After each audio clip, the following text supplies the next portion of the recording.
Hey, everybody. Welcome, welcome. Welcome to our Friday stream. It's September 1st, Friday, start of a new month, coming out of summer soon. So we're going to be doing some animation today. I want to show you guys some Snow Bear. You know, I work I work every day on Snow Bear, our animated short that we're trying to get done. And you know, members over at our website, creatureartteacher.com, they join me every Tuesday and Thursday, and we really want to build that family. So I thought it might be kind of fun today to open it up to everybody and show you what we're doing and see if you guys might want to come over and join us, become a member and join us every Tuesday and Thursday, along with getting all the art and animation tutorials that we have, over 700 hours worth of tutorials and all kinds of cool stuff. But anyway, today I'm going to talk about a shot that I'm working on. So much work is going into this short, 10-minute short that's taking my life.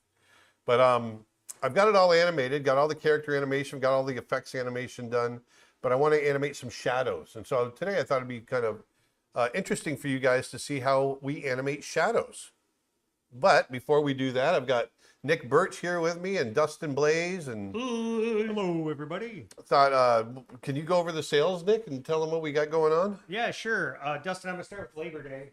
It is Labor Day weekend in the United States. For the Labor Day weekend show. We've got a big sale going on over at Creature Art Teacher. The more you buy, the more you save. So if you buy 2 courses, you get 25% off. If you get 3 courses, you get 50% off. And if you buy 4 or more, you get 75% off. So head on over to creatureartteacher.com and check that out. And then also we have an auction of Aaron's original artwork going right now. Yeah, we got to make room. And yeah, I've got to clean out some of the flat files and whatnot. So yeah, so if you go to creatureartteacher.com/originals, you can bid on their large format drawings, and also we've got like packs of animation drawings, like the animation demos he's done on paper animation. We're selling those as full sets of drawings. So. Yeah, I've been doing a fair number of those little demos lately on paper, and thought, you know, it'd be kind of fun to kind of auction those off as little packs. So yeah. Anyway. So I'll hit the other sales later. Let's just go ahead and dive in. All right, that sounds fine. Sounds good. Let's do it. Let's do it. So so here's this shot. This is a shot where actually, let me show you what we've been doing. Actually, show you what we've been up to. Show you where this little shot fits in. For those of you that aren't familiar, so I'm working on a film called Snow Bear. It's this story about a lonely polar bear living in the Arctic, and he's looking for a friend. And he's just having trouble finding friends. And so ultimately he decides, you know what, I'm just going to make a snow bear and he can be my friend. And it's the adventures and things that they go on. But here's a little section. There's a section, you know, when we open the story, it's him wandering the Arctic, open, big, vast, empty Arctic, wandering the Arctic looking for friends. And so in this one section, he comes across these killer whales and tries to be friends. And I thought it might be kind of fun we just finished up this section yesterday, actually. And so I thought I'd show you kind of the tone of the beginning. It's want it to be, at least in this section of the film, we want it to be kind of lonesome but still beautiful. But you know, there's an ache in your heart when you see him, because he's such an uplifting guy. And but let me play this for you.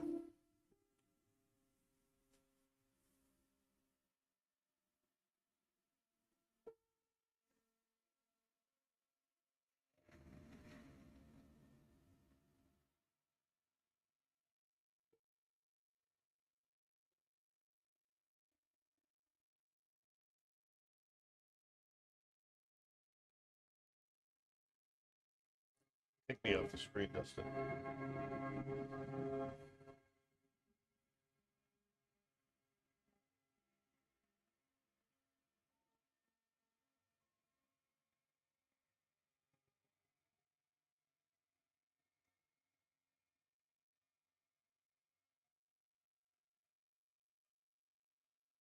So there's our one little section. That's about a minute out of 10 minutes. So there's a lot that happens in this little story. We're having so much fun making it. But like I said, there's a lot that goes into it. I'll show you one other little section right here. This is where he comes across this little fox character.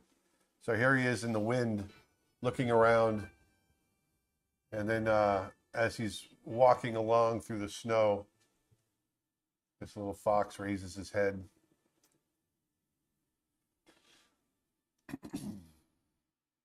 But we're having a lot of fun with lighting and Might have to watch the music. oh yeah, sorry, I forgot about the music. I got to turn that off. Let me mic that. Shoot, I completely forgot about the music. That's okay. Can always just mute it. Yeah, that's what I'm doing right Did you there. write and board all this yourself? Yes. So here's our little fox character. Let me back that up again. So here we show this big environment. If I can get it to play. YouTube question: would orcas eat a polar bear by chance? They might. Not in our world though. Yeah. Not in my snow bear world. Well, for some reason I'm not getting it to play. It's getting bogged down. And Angel wants to know, if you purchase the Snow Bear private streams, you get access to all the previous streams as well as the weekly ones. Yes, you do. You do. You absolutely do. So here we are. So once he's tried to make friends with these different characters, and he's wandering the Arctic, and he sees what he thinks off in the distance. He thinks he sees another polar bear. He gets really excited. He goes sliding down this hill, and he slides up to this polar bear, and he comes to realize that it's just a snowdrift. And he gets up and touches it, and it falls apart. But this is where he gets his idea for making a snow bear. So I've animated him sliding in. We've got the effects animation of the snow crumbling. But we need, because I want this to be a sunlit, beautiful color kind of shot, we need shadows. And so I've spent the last couple of days animating the first part in shadow. You can see that there, and then they're going to pop off. And so I'm going to continue working on these shadows. You can see the animation on the snow crumbling. And but then he gets this idea. He sits down and he picks up the snow, and we cut to the next shot of him actually making the snow bear.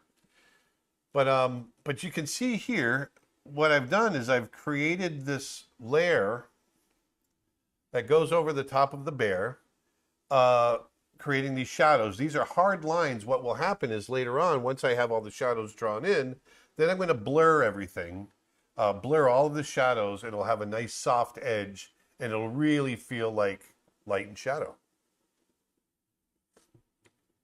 So, without further ado, what I do is I go, and I know where my keys are, so I go and I find my next key. I lose my keys all the time. Yeah. I had to get one of those little tags so I could. So here, right here is a key. I'm going to turn on my onion skin. And so, Which comment? Good Lord, this animation is so good. thank you.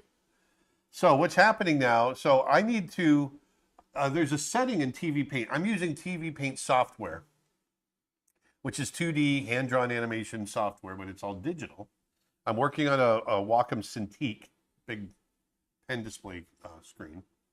But there's a setting on my brush where I can literally just draw and trace out where I want the shadow to be. And this is how I have to do all the shadows. This is what makes it so tedious. So I'm going to come through, basically draw out all of the shadow where I feel like there's going to be shadow. So because the light is on the right side of the screen, if you look at the shadows of everything else, that light is on the right side of the screen. So everything on the bear, on the left side of the bear, is going to be in shadow. So I'm drawing these shadow shapes. And then we get up to like the ear, and that ear, part of the ear is going to catch light. And then part of the neck is going to get light, and the shoulder blade is going to get light. Come all the way up, and boom, we got a shadow. Now I got to come over here.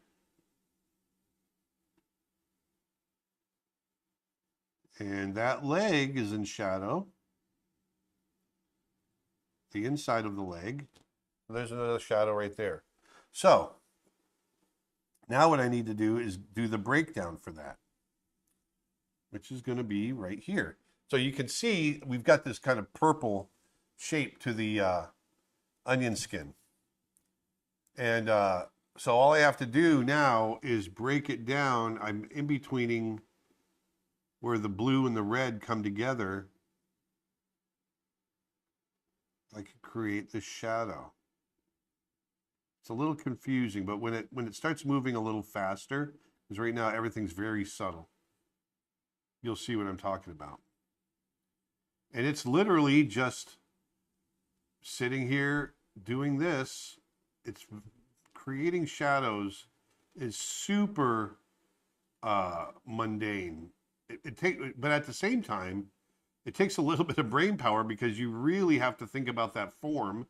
You don't want to overcomplicate your shadows because you want to be able to animate them without them popping all over the place.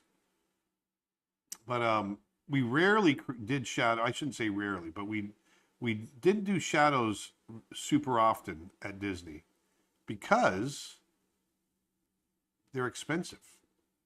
You know, it takes man hours to do this.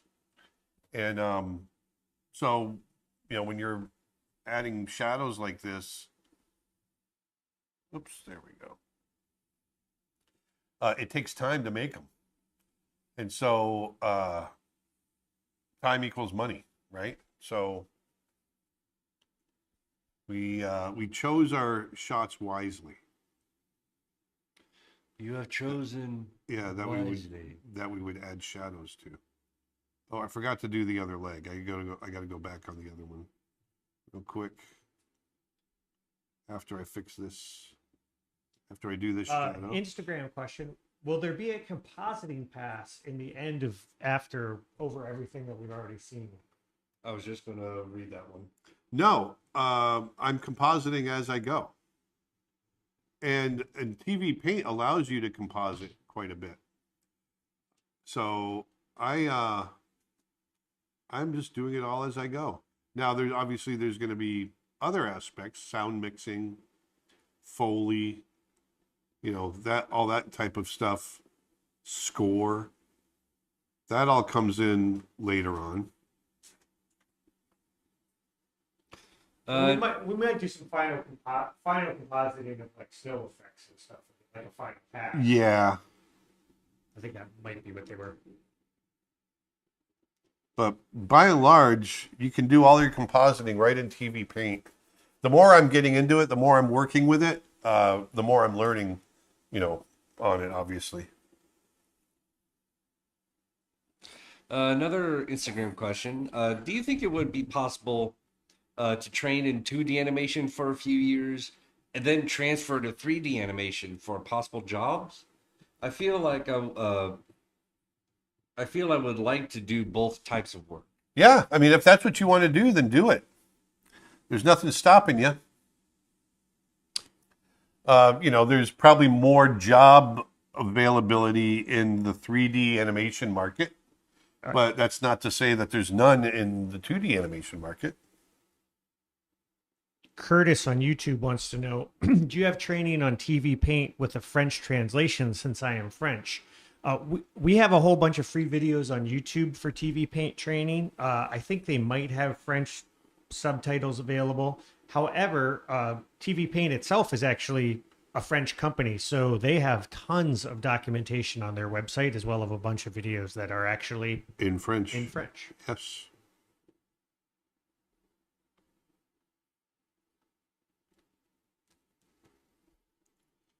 So I'm just going through and tracing out the body shape and putting the shadow where I want it to be.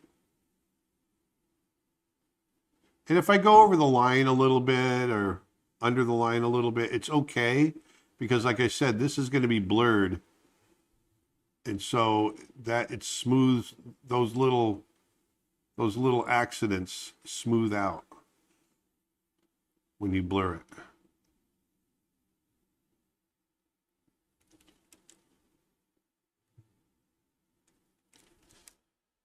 Pink Spaghetti on Twitch says that's one big ice doggy.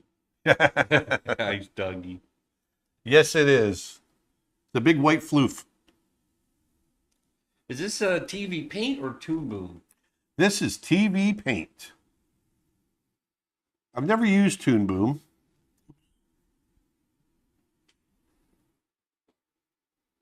Would you be willing to give it a try sometime?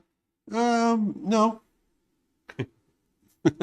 No, I've got TV Paint. I use it all the time, and it's perfect for what I need. And I don't need to be crowding my brain with other software.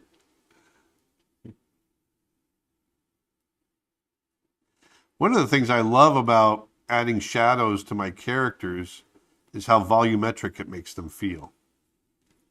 That's really the biggest reason, obviously because of lighting too, but it gives them this really great sense of volume.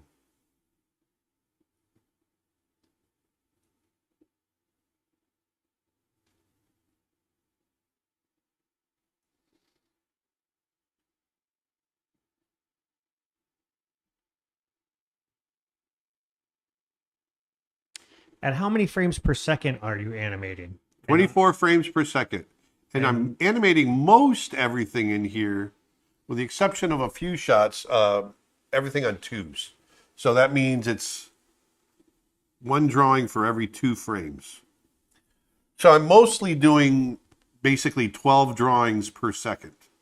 It's at 24 frames per second, but I'm doing about 12 drawings per second. There are areas where I have some ones, and there's areas where where the action is super slow, and I've got things on 4s. But the whole thing averages out to being on 2s. Tom on YouTube asks, is there any sort of clipping mask sort of thing, so you don't have to worry about going to the edge of the bear? I'm sure there is. I just don't know how to do it. So I just do it this way, and then I blur it, and it works fine. Daffy wants to know how many people are involved overall in the making of the film, including production, festival applications, etc. And Aaron, are you the only one who works on the visuals? Well, I'm the only one doing the visuals right now. We do have Claudia, and then actually we're going to get pretty much all hands on deck. Vedanta On the coloring. and Nick. What's that? On coloring. Yeah, on coloring. So,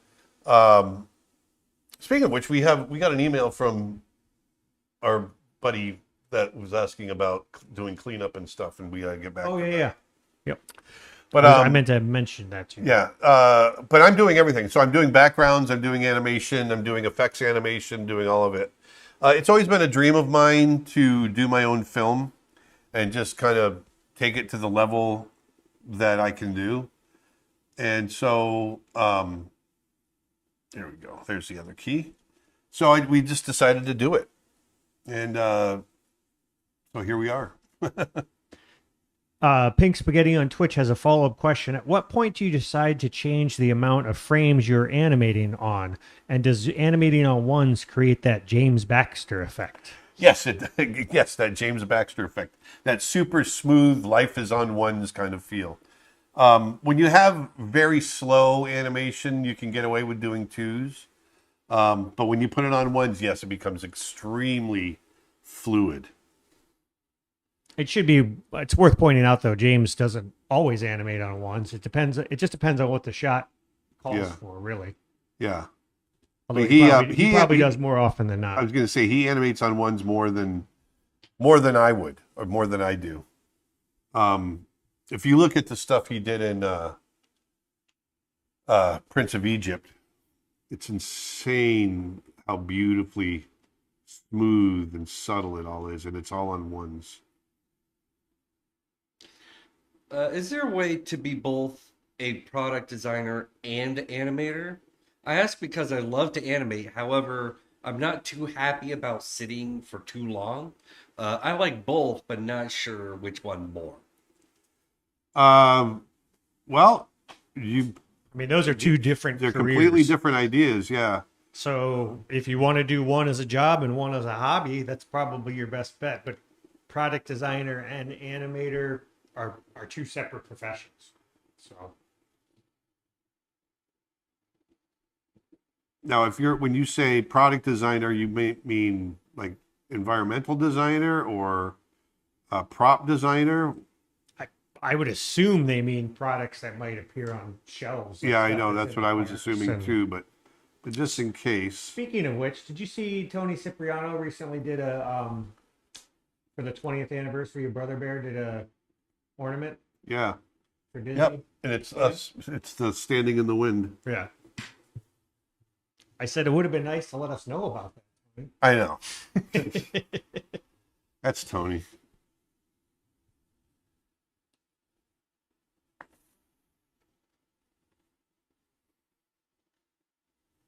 Boring login name on YouTube says, "Oh, nice, more Snow Bear. I've been missing following the weekly streams. Hopefully, I'll get some more time soon." Well, yep. You're getting plenty of snow bear today. And someone's asking, but I thought at first I thought it was just a statement, but the person says I thought more frames meant a slower animation. No, there's two. People confuse the frame rate with the number of drawings. So the frame rate is constant. Frame rate going through for film or what used to be film is 24 frames per second. Now there's some that are, there's a lot of 30 frames per second for video and that sort of thing, but that's a constant.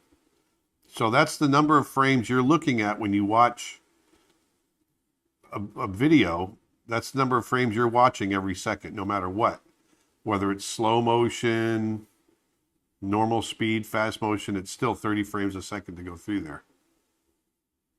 So if I want to create a slow motion effect, I just create more drawings. So for people just joining us, I want to let you know that we've got a couple of things going on over at creatureartteacher.com, which is Aaron's website. We've got an auction of Aaron Blaze original art happening right now. That ends on Monday. So there's several large format drawings available over there. And these are Really huge. big. They're like 60 by 24 or 36 or something like that. Yeah, 3 feet by 5 feet. Yeah, so these are big pieces of original drawings and arts. And then we've also got a series of animation packs where you get the whole set of drawings. It's like 6, 7, or 8 drawings all on a set. So go check it out. If you go to creatureartteacher.com/originals, that auction ends Monday. And then also, Dustin, we're going to roll the ad this time. I want to let you know that this weekend is your last chance to get buy one, get one off on our membership. And we've got a little spot about that.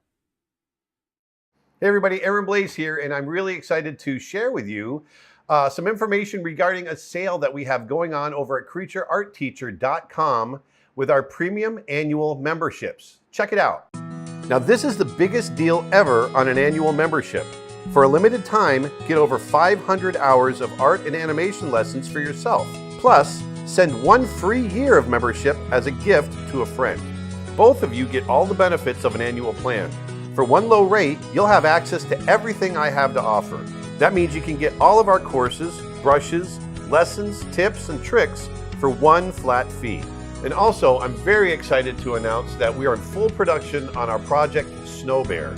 And you're going to be able to come in and look over my shoulder as I do exclusive member-only live streams. You'll be able to see how I animate, how we do sound effects, how we do post-production, and how we do music. So go on over to creatureartteacher.com and pick up an annual premium membership for yourself and another one for a friend. So go on out there, put some beauty back into the world, and I'll talk to you next time. Thanks.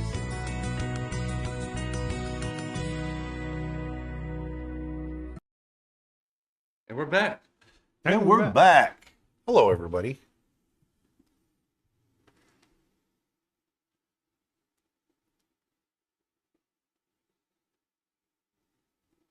That BOGO membership sale ends on Monday. So take advantage of that if you enjoy these Snow Bear streams.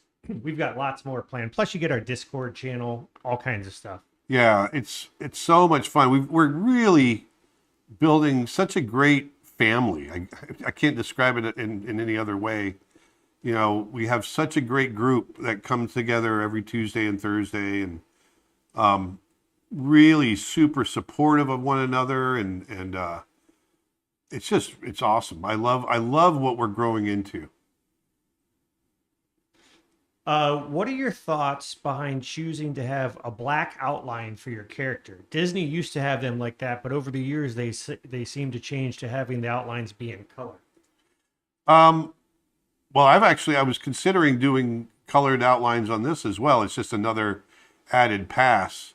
I've got dark outlines on everything in here currently, and it works fine. It's an aesthetic choice, right? So, down the road, I might do something that has, different colored lines for different parts of a character as well, which is what we did a lot of that at Disney.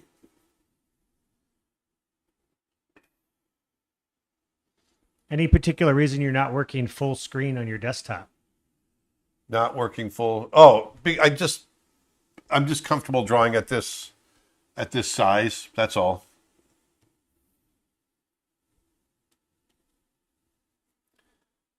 Just comfortable. Pink Spaghetti on Twitch has a follow-up. If you animate on twos for a film, is there any reason you would not set up the animation to be 12 frames per second versus 24? Well, there's a couple of reasons. When you do a camera move, especially a lateral camera move, meaning from side to side, at 12 frames, you see the Stutter. the stutter of it.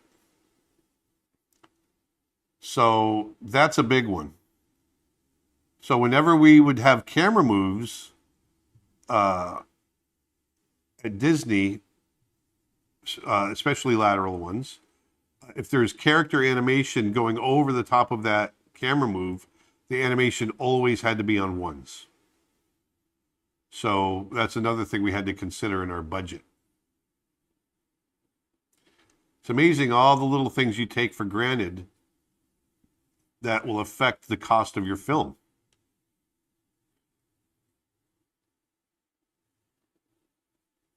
How would you feel about Disney doing a live action Brother Bear? I actually think it would be kind of cool.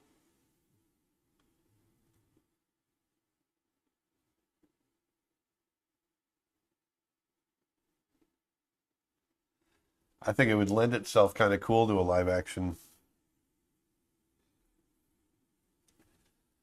CG, I guess.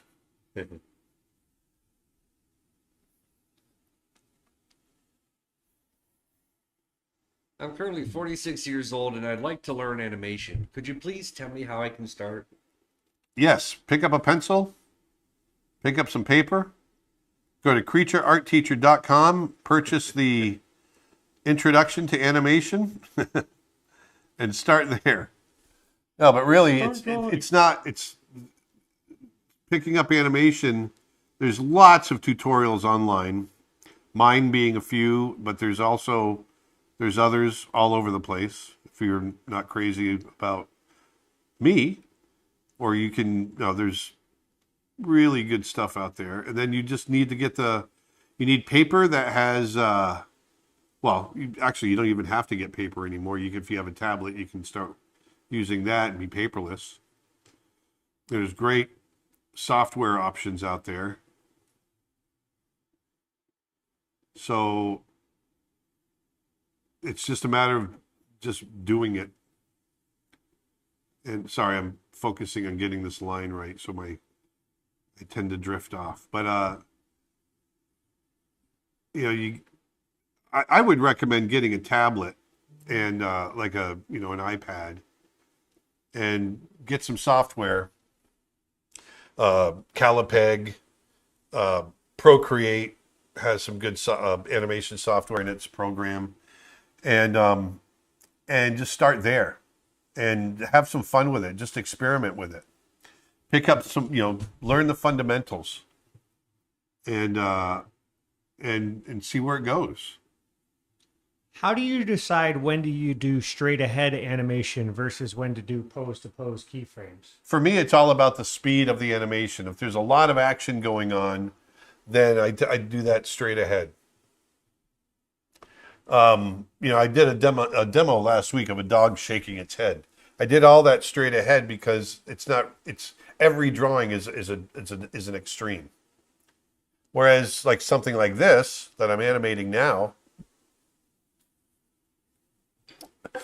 there's a lot of subtlety in it, and you can do combinations of both. Because like if I come in here, let's say through here, and you see him walking, I animated that walk straight ahead, but it was still, I was hitting extreme poses. I was hitting about every sixth drawing. I was animating it straight ahead, but still kind of pose to pose. But then once he stops, he's hitting these really simple poses, and that's where I go. Because the animation becomes much more subtle. Then I find a pose that I want him to hit, and then I do the animation in between. I can't tell if it's just the stream. Is the shadow off by a frame? Nope, it's just it might look like it's off because the onion skin makes it look like it's off. Oh, that's what it is. The onion skin. Okay. Yeah. Gotcha. Mr. Goody on YouTube says, "Love your hair, Aaron." Thanks. That's called being lazy and not going to get it cut. I had it long for 20 some odd years, and then I cut it about 7 years ago and really got used to it. And then we moved and I got lazy, so I guess it's growing back out again. How do you get picked to work for animation companies? It seems like it's very hard to get an animation job. Well, there's definitely a lot of competition, and you've got to be a great animator. You've got to create work that people want, and they want to have you on the team. So that involves having great acting chops, and there's our key right there. And drawing skills if you're a 2D animator.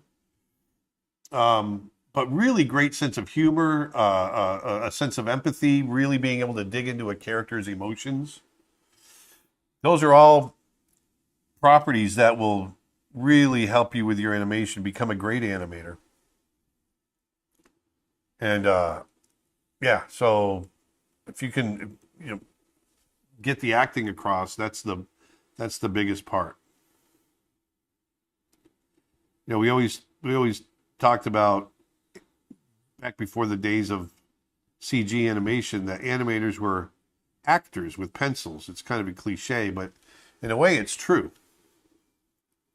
When we sit down to create a performance, that's what we're doing, through the acting.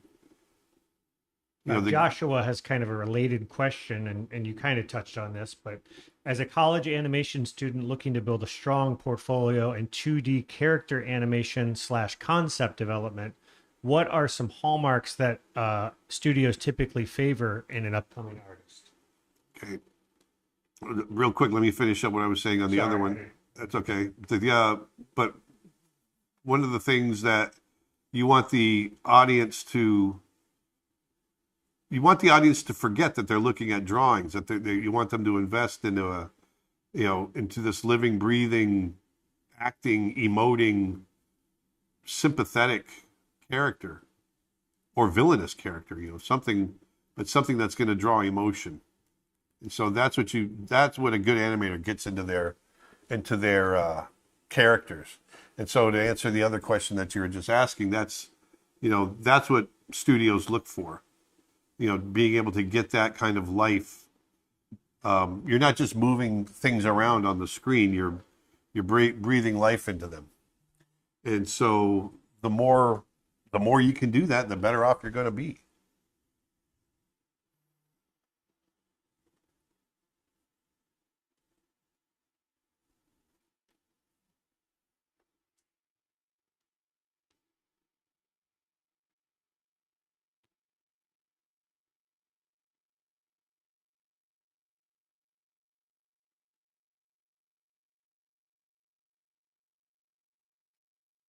YouTube question. I'm currently doing your wolves, coyotes, and foxes course. Awesome. And I was wondering if it's best to just follow along and copy the gestures you're drawing of the wolves or any other animals. Yeah, I think that's a good place to start. If you want to try other gestures, that's fine too. Just keep that anatomy in mind.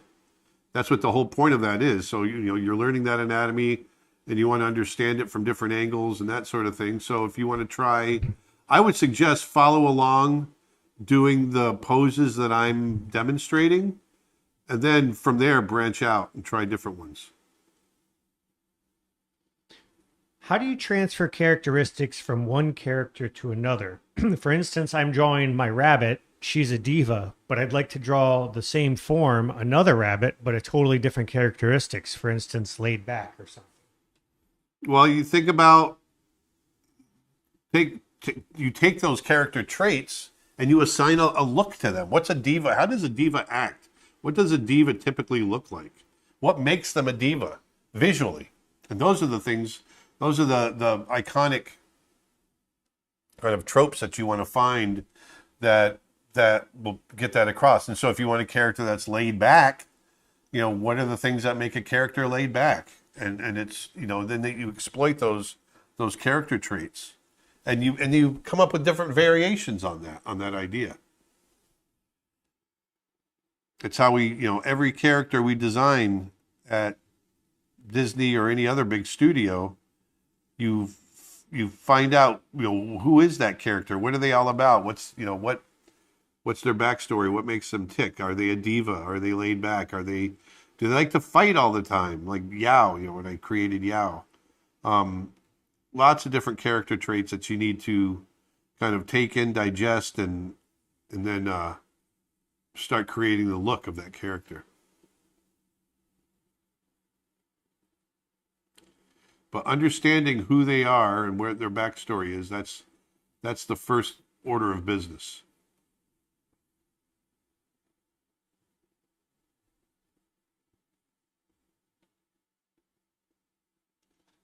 Some folks just hopped in here and they're curious as to what program you're currently using. I'm using TV Paint animation software.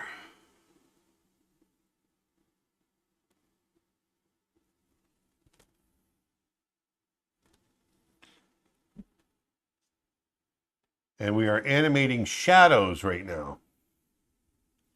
You notice how when I had his finger come up, I'm having his finger come into the light. I want that finger to come up into the light. He's also going to be casting a shadow, so I have to do another pass of the shadow being cast along the ground and up onto the snowdrift. But When see you that work- finger coming Oh, up. sorry. Sorry, go ahead. When you worked at Disney, how many people would be on a team animating? Well, it depends on how big the project was, but typically we would have about 300 people on the crew, 300 artists and technicians on a film. Now,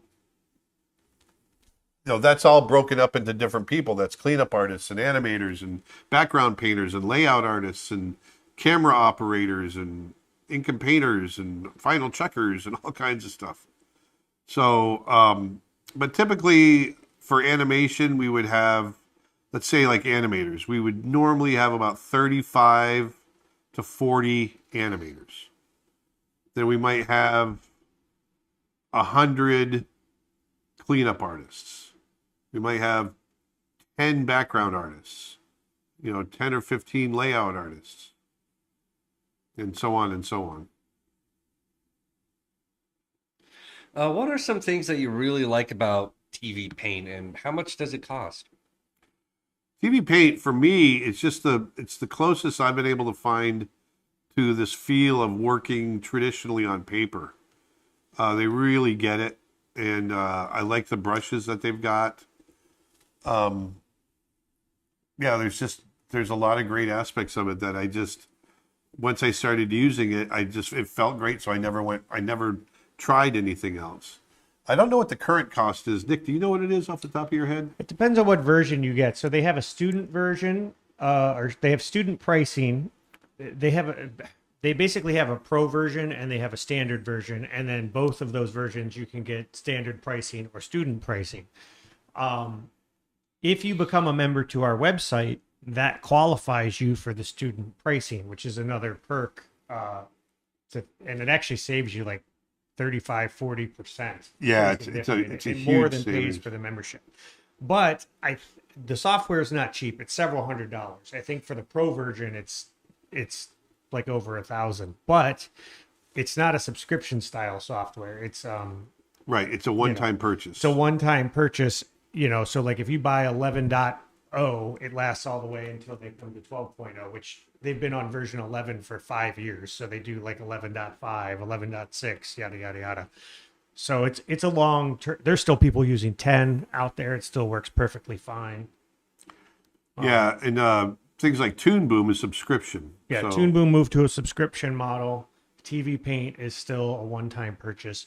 And bear in mind, the standard version can do most of what the pro version can, except you get some additional coloring options with the pro version.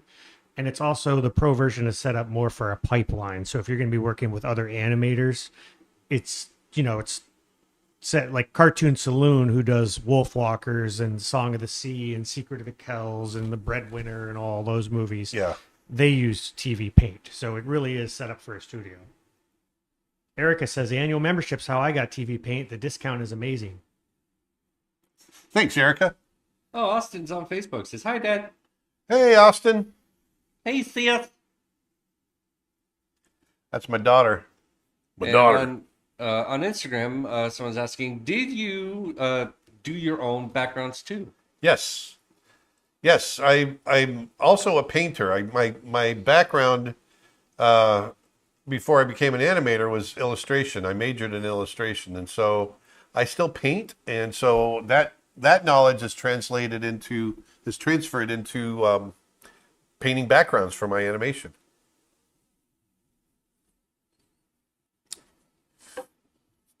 So we're getting there. We're getting there. So let me show you what this is going to look like just real quick. Austin says, do your best, Jagger, Dustin. He's doing it.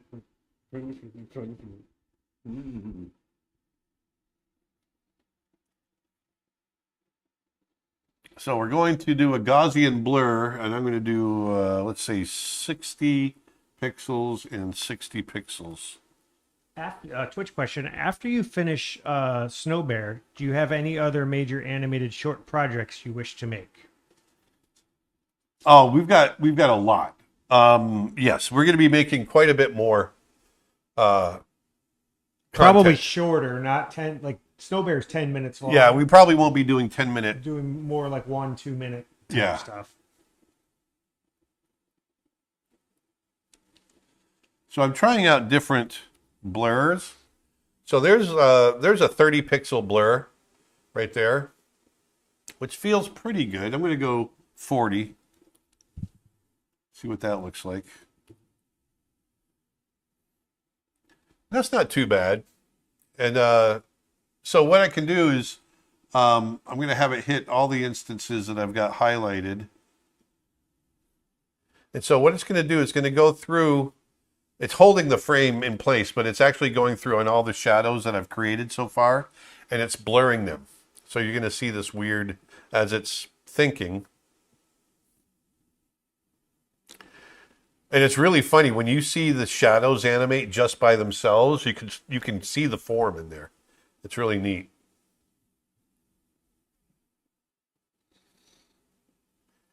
He's walking. It's catching up to our character.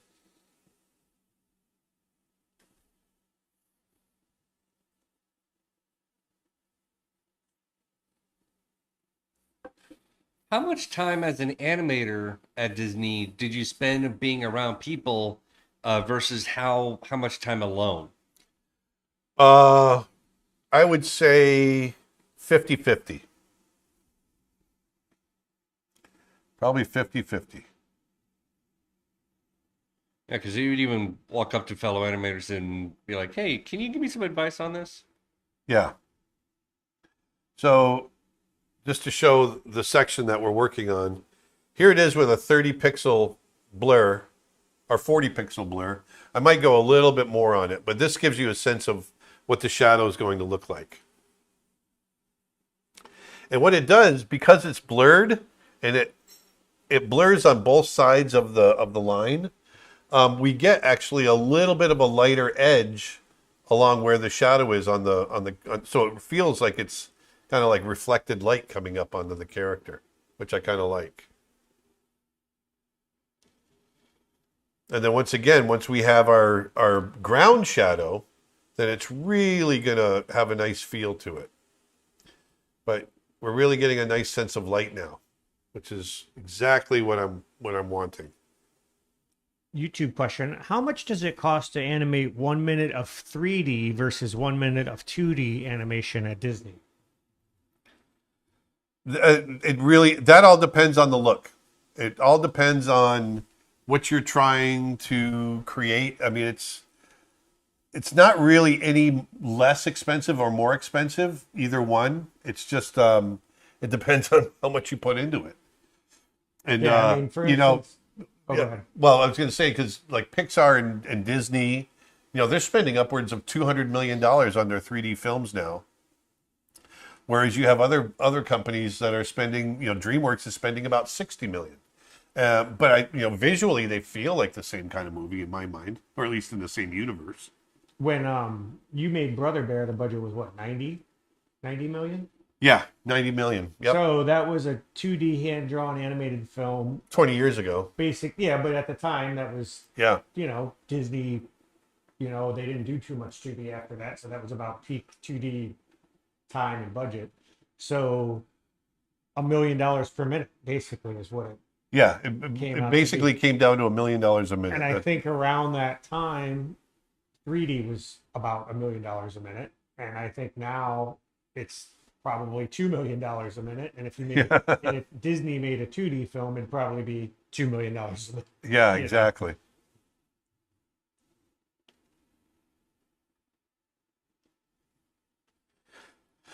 So now we're getting a big jump in the animation, right? So we got to really start thinking about what we're doing here as far as what's going to happen with the shadows.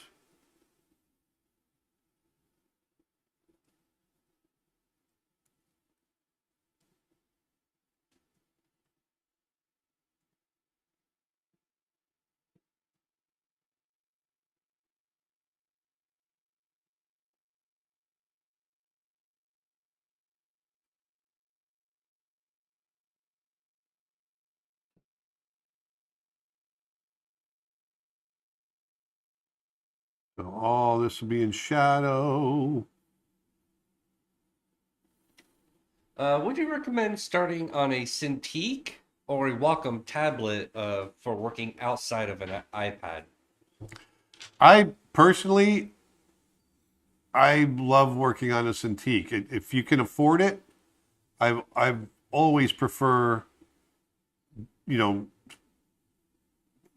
my hand, drawing exactly what my eyes looking in the same places where my hand is. I couldn't get it out. Just couldn't get out of your head. Yes.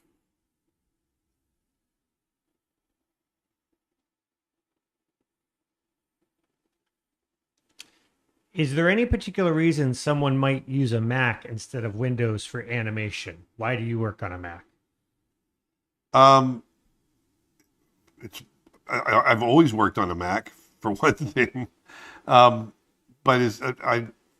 there's definitely advantages to not having viruses, and it seems to be powerful enough. I mean, Nick, you can answer it better than I could probably. Yeah, I mean, generally speaking, most of your creative studios are Mac-based environments. It's really just a matter of what I like Macs with. better. Yeah, personally. So, and I've always worked on a Mac. It's just, you'll notice, when people ask me why I do this or that, it's because that's the way I've always done it. I'm an old dog. Does TV Paint do peg registration alignment to straighten out your scans? Yes. It does it very well, as a matter of fact.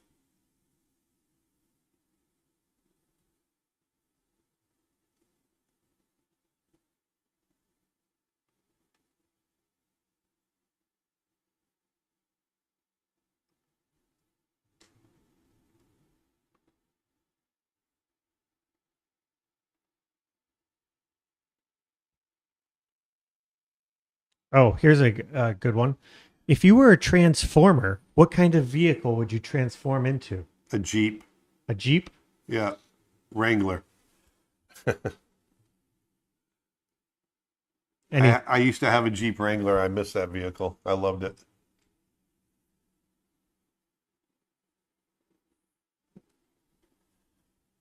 Or a Pinto. a Pinto? I'd be a Pinto. The car or the bean? Yeah. The car. If you hit me the wrong way, I'll explode. A Gremlin? Yeah.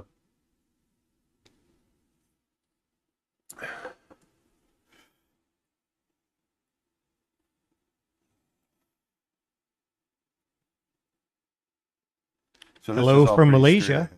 From Malaysia. Right on. Hello. Hello. Yeah, for people just tuning in, Aaron is working on animating our 2D animated short film Snow Bear. He's working on shadows today, and so that's why you're seeing the sort of ghosting of the shadow image is his onion skin. Yeah. And we're about halfway through with the movie. We're just about, give or take, a little bit. And yeah, we live stream every Friday here on YouTube, Twitch, Twitter, Facebook, Instagram. And every Tuesday and Thursday, we do members only live streams over on our website, creatureartteacher.com, where we also sell over 700 hours of art lessons, animation courses, animal drawing, traditional painting, all kinds of stuff. So go on over to creatureartteacher.com. So if you're enjoying this stream, do us a favor and whatever platform you're on, hit that subscribe button or follow button or like button or heart button or share button or button. Button. Who's got the button? Who's got the button?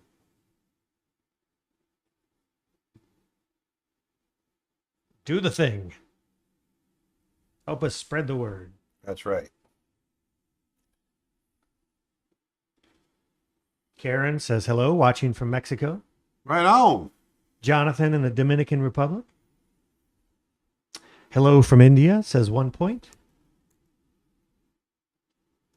Let's give him a little light on his ear still. Any book that you would recommend about backgrounds? Awesome Um, work. You inspire me. Oh, shoot. I mean, there's a lot of that on The Illusion of Life, right? I mean, Yeah, I don't specifically backgrounds. I'm not sure. Disney has a series of books that they've done about all of their departments. Yeah, And they've got a really nice one about backgrounds. I haven't seen that. You got it? Yeah. I'll have to bring it in next time.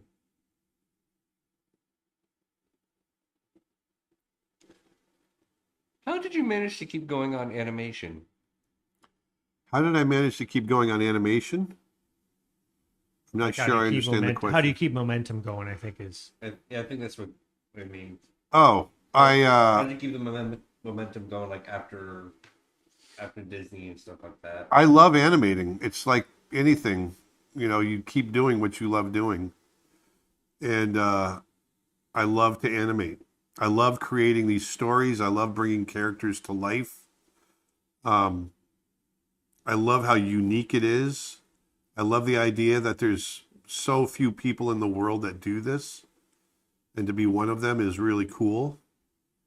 I don't know. There's just, I've been doing this for 35 years now, and it's still just as magical a process as it was 35 years ago. I just love doing it.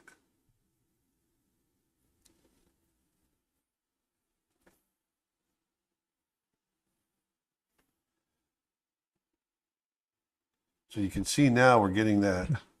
Have you passed your knowledge on to your children, and will they take over and continue showing all of this when you're gone? Nah, screw those kids. Well, we're sharing all this with you. The idea is that we're sharing it with you. Yep.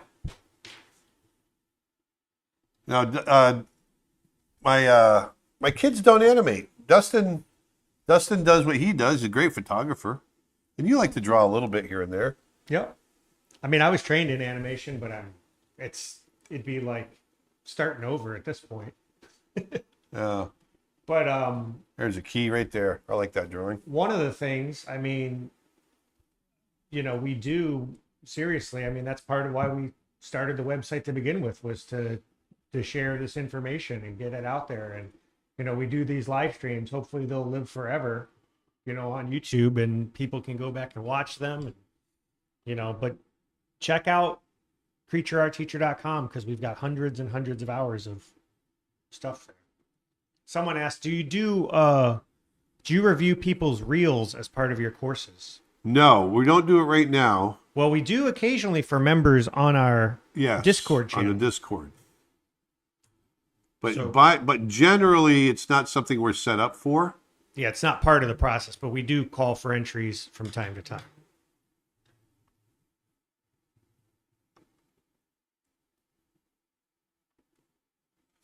But we do have certification on some of our courses. You want to talk about that a little bit? I'm sorry, I was typing to somebody. What was I was just saying we have certification on some of our courses. Yes, we did actually roll out a certification program on our website. So we've got now, it was something we got tons of requests for from all over the world, especially international people that are looking for something they can put on their resumes or their LinkedIn profiles. And so we now offer 2 certificates of completion, which basically you can go purchase the certificate track. And then once you complete all of the courses, we have an animation one and we have a character design one right now.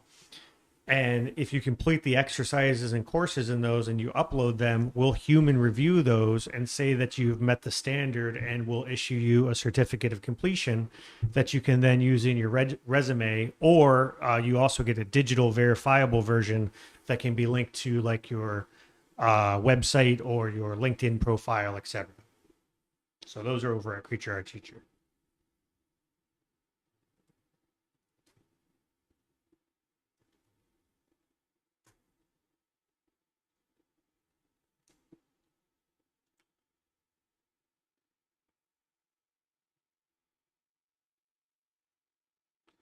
Ultimately, I need to do I think it's about 200 drawings for the shadows. And right now I've got 100. I'm literally halfway there. Hey, Aaron, what was the most challenging work for you on The Lion King? I'm from the Ivory Coast, Western Africa, by the way. Ah, cool. Well, welcome. For me, because I was a young animator, it was learning the mechanics of, lions and understanding the anatomy and getting that to work and look correct, It took a lot of practice and a lot of it I just was faking it, but it just, learning those mechanics, understanding. Being the young animator I was still struggling with, getting good acting across, on top of, mechanically complex animation. So that was tough. But, you kind of struggle at it and push through and you get there. Eric on Twitch wants to know, how often, if at all, do you have close encounters with alligators at your new house? Oh, never. Not here. You're not by the water right now. Yeah, I mean, you can. If you go into the springs, though, we'll see them. Yeah, we'll see them. And when you say close encounter, we don't really have close encounters with them. I mean, you'll see them, if that's what you mean, but we don't have. He actually was making a sculpture out of his mashed potatoes yesterday. Yes. In the shape of an I alligator. wonder how many people will get that reference. Close encounters, folks. Close encounters of the third kind.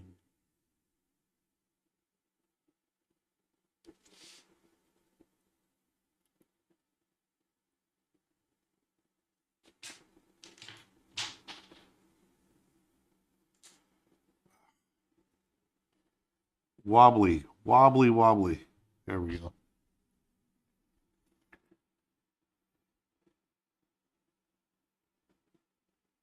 wobbly wobbly. YouTube Wobbly. question, Aaron, what would you say you need in your portfolio to land a storyboarding gig? Well, you got to be able to storyboard.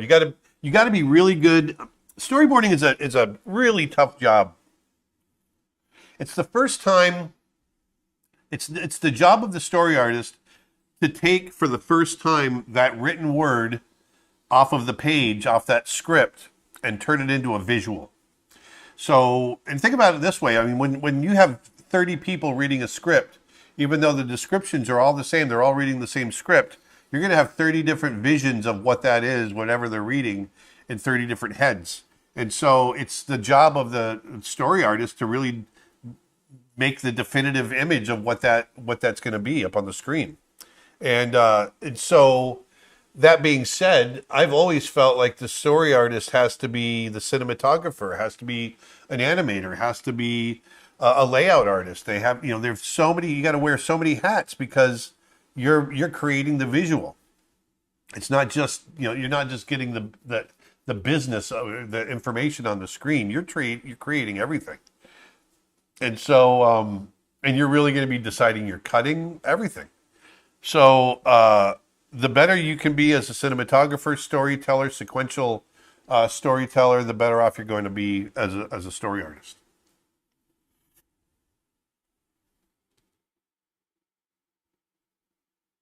How much longer do you think it will take you to finish Snow Bear? That's actually a question from me. No, it is from you too. I'm hoping to have it done. Every time I say it, I'm hoping to have it done by May, but I don't know that we'll be able to hit it. But there's some, I'd love to be able to get it to Annecy next year, but that's in June. So we gotta buckle down and go at it hard. And animating shadows doesn't help.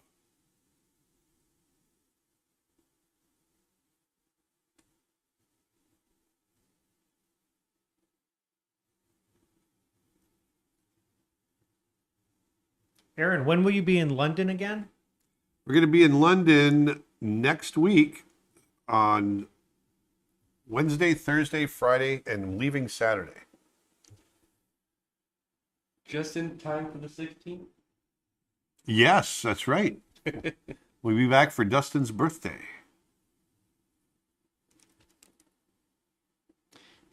Yeah, if you're in the UK or Europe, come check us out and say hello. I'll post a link in the comments. We're going to be there as part of Playgrounds, their In Motion event. And we've got some exciting stuff to announce out there.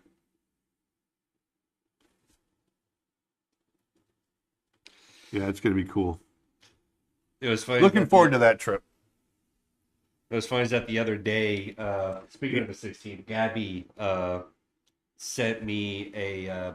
The other day. Huh? The other day. The other day. He sent me a text the other day of...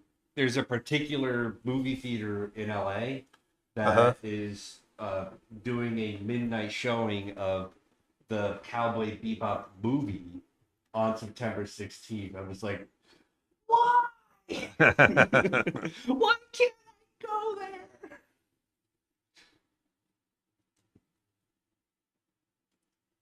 Oh, I would love to see that movie on the big screen. Oh, I'm sure.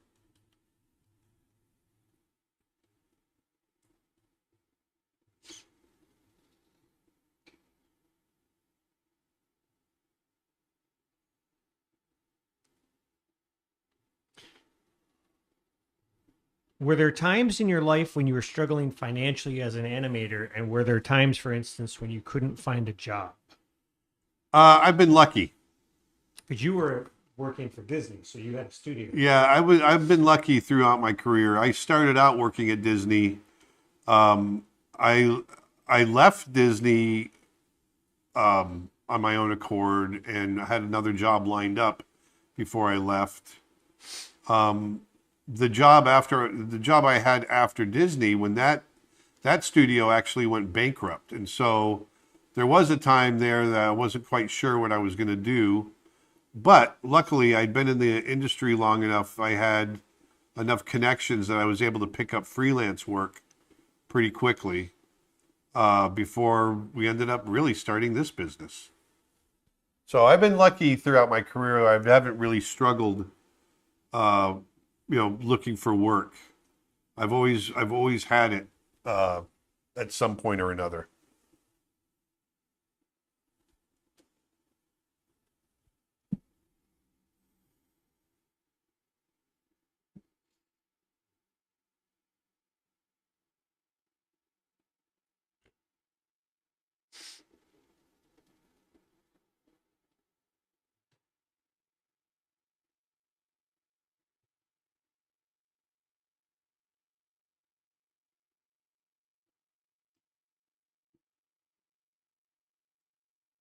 So I think we're going to go see The Equalizer 3 tonight.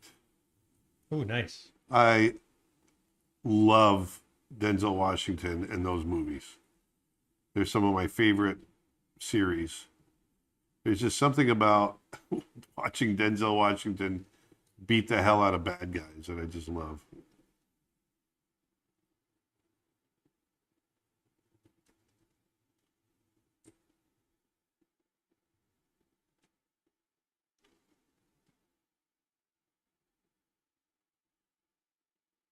Equalizer 3, even more equal. That's from Bob. It's got great reviews. How long would you say your reel needs to be for storyboarding? I would say at least 3 to 4 sequences, and have them, a lot. If you want to have variety in there, that would be great too. Action along with good character acting. Those are good ones to have in there.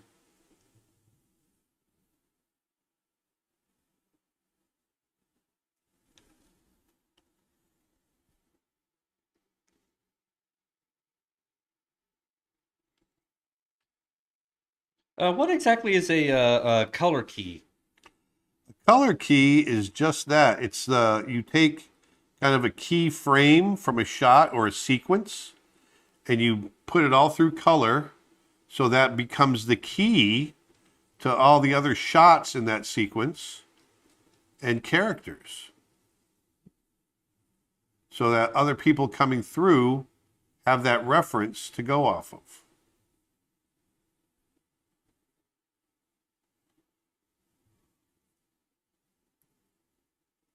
I did color keys for this. I'll pull, when I finish this drawing, I'll pull up a color key.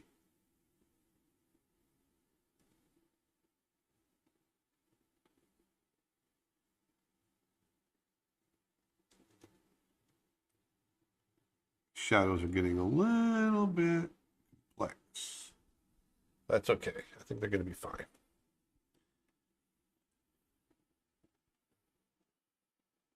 All right, so let me show you. Let me show you something.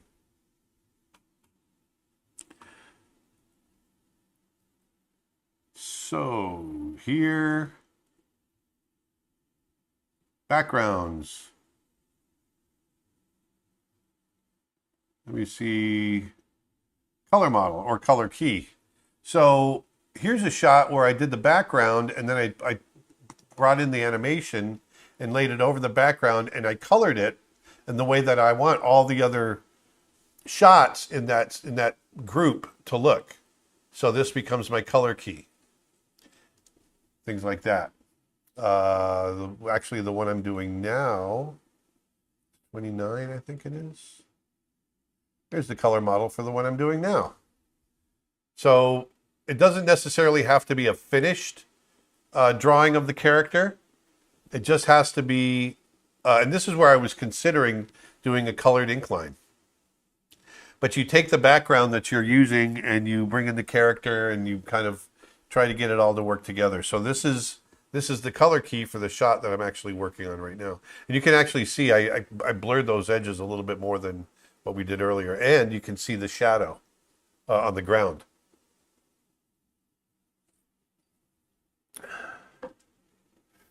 So there you go. Color keys. Sis is asking, do you have a favorite nature documentary or docuseries? Yeah, any of the David Attenborough series, anything that has him speaking. No, but Planet Earth I think is amazing.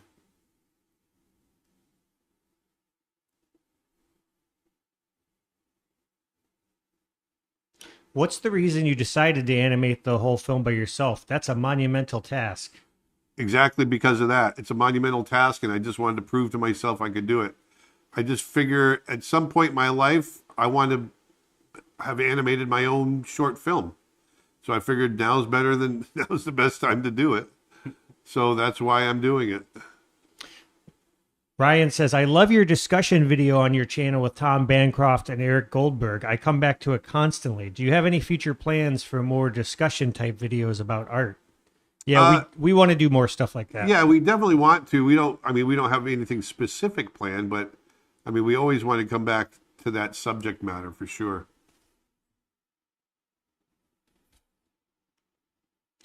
Do you prefer Brother Bear or Tarzan?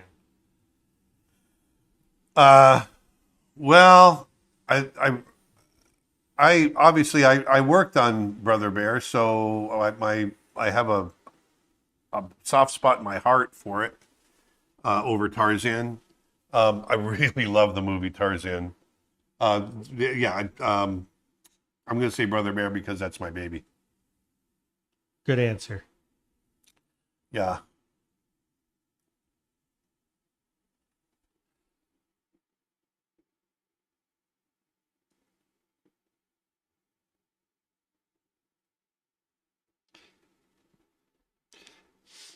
From Instagram, really big fan of your work. Excited to see the Snow Bear done. Thank you. I have a question.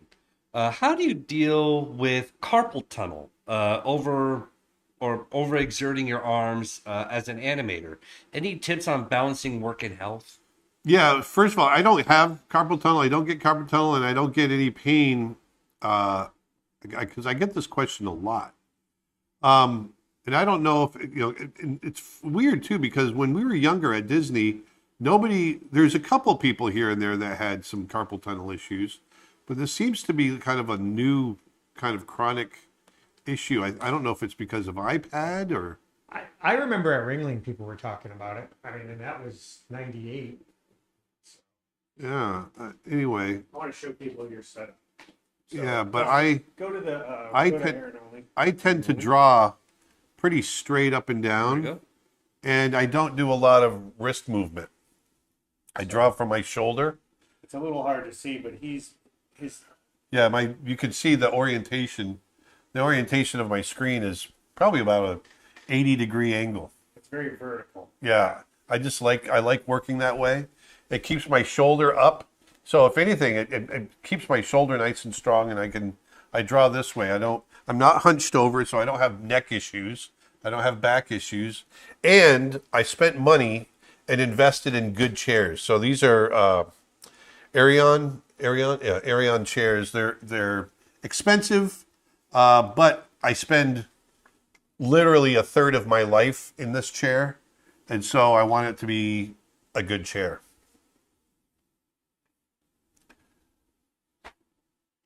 And back to the main event.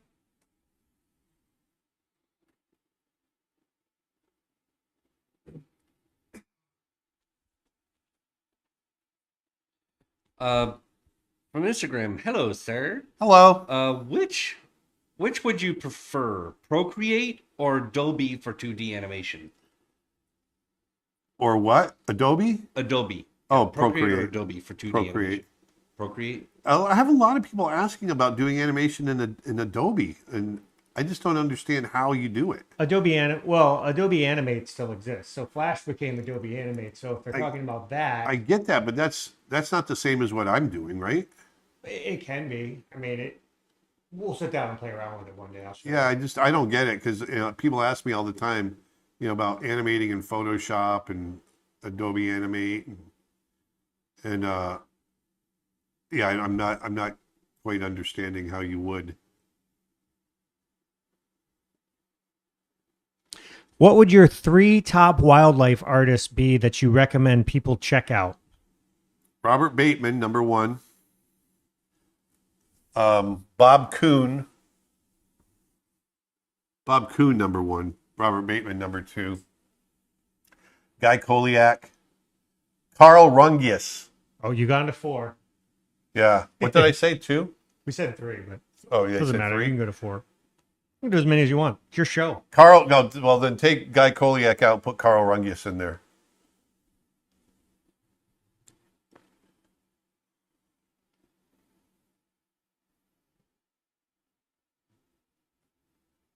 So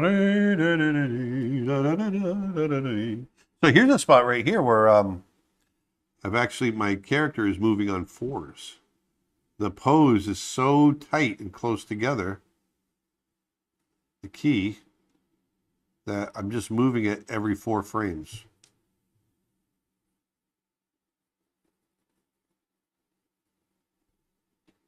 What are your thoughts on Spirit, Stallion of the Cimarron? To me, it's the best of the DreamWorks 2D animated films. I absolutely love it.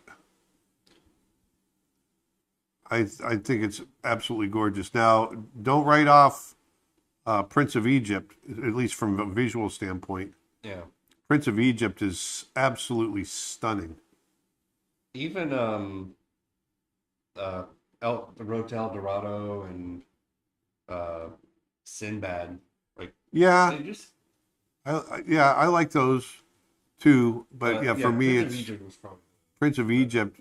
You know, I think Jeffrey Katzenberg had something to say there. You know, Mm-hmm. and Brenda Chapman is an amazing director. And also famous voices like Patrick Stewart and Val Kilmer. I mean, Yeah. can't go wrong with voices like that. They even got why am I drawing blanks? Are you The okay? 2 comedians is they played as the 2 magicians. Can't remember. There's You're really Steve, far away from the mic. yeah. Steve Martin? Steve Martin and Martin Short. Yeah. Yeah, they play as the 2 magician characters in the Oh, Royal Palace. forgot about that. Yeah, they sing the Playing with the Big Boys. Oh yeah.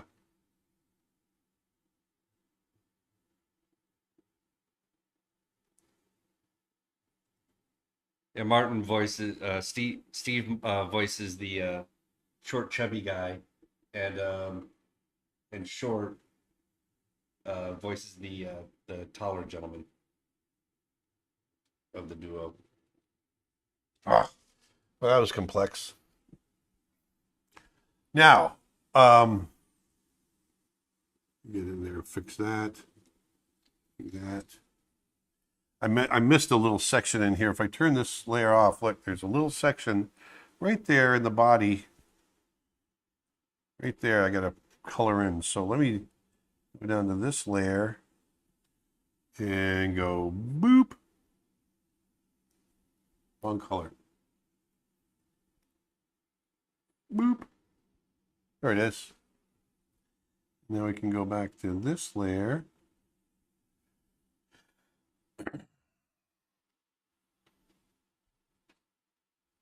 So let's see how that shadow animates when he steps back. There we go.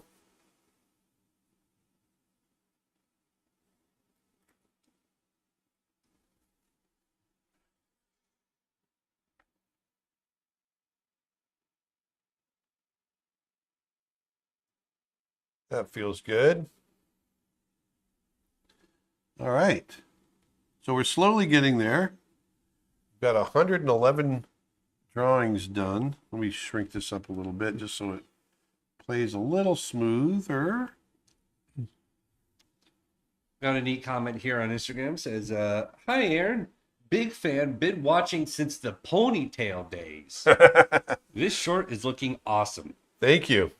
It's funny. I think you heard me talking about it, Nick. I had a memories thing come up on my Facebook page. I saw that, from yeah. 7 years ago. The snow bear model drawing. All right, so we got all this section still to go. We're making headway. Want to let people know that we are running a buy one get one sale on our memberships over at featureartteacher.com. Justin, I think we got a slide on that. It's still slide For which one again? for the memberships. Memberships. Uh, Yes. We've got buy one get one memberships annual plans. They're just $174 for a year, and that gets you 2 of them. So you can buy one for yourself and give one to a friend, or you can share them, split the cost, or you could secretly send it to yourself. That works too. But that gets you all 700 hours on our website, plus all of the photo packs, all of the brush sets, and everything we release over the next year. We've got a bunch of new courses coming out before the end of the year, so now's a great time to sign up. That offer ends on Monday. Or if you don't want to commit to an annual membership, you can sign up for our monthly streaming plan, which is only $9.99 a month for the first 6 months, which is the lowest that has ever been. So head on over to preacherartteacher.com and start learning today. There you go. There you go. And Well you can done. watch Aaron make Snow Bear twice a week. Yeah, so if one of the great things about doing this and wanting to make my own film and having an educational site at the same time is, we came up with this idea of, hey, why don't we, when we make our content, why don't we show people, we'll stream it and show people how to make it at the same time. And so it's been really successful. I enjoy doing it. It's a lot of fun.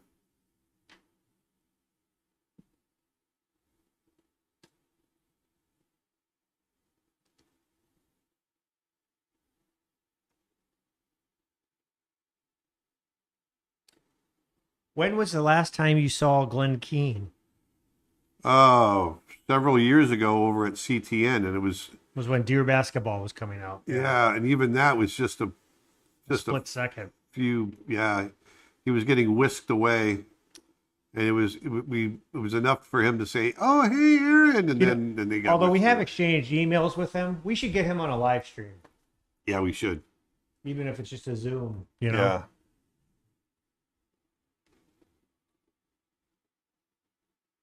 I miss that guy. Twitch question. Oh, so is this a short film you're making? Someone Yes. that just joined. Yes, we are making the short film Snow Bear. It is absolutely my short film. It's 10 minutes long.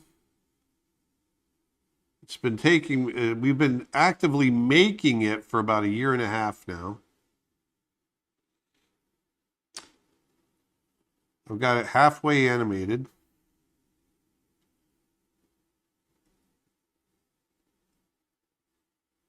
Aaron, why did you decide to have a Croatian character in Brother Bear?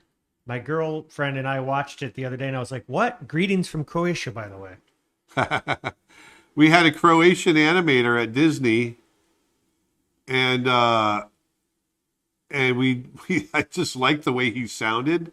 He's got this big booming voice. He's the one that did the voice, and his name's Darko Cesar.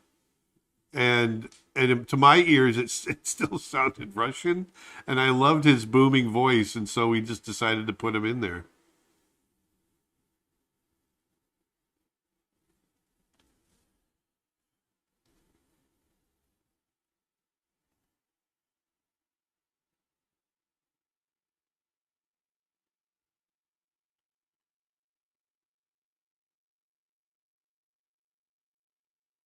Aaron, would you ever consider giving a lecture to a new studio just formed, made entirely of international amateur animators? Yeah, I mean, we do lectures all over the place. I'd love to do that. Yeah. Go to the website, and there's a link for booking. And if you click on that, you can send us a submission form, and we can try to line something up. Yeah. That's a big part of what we do.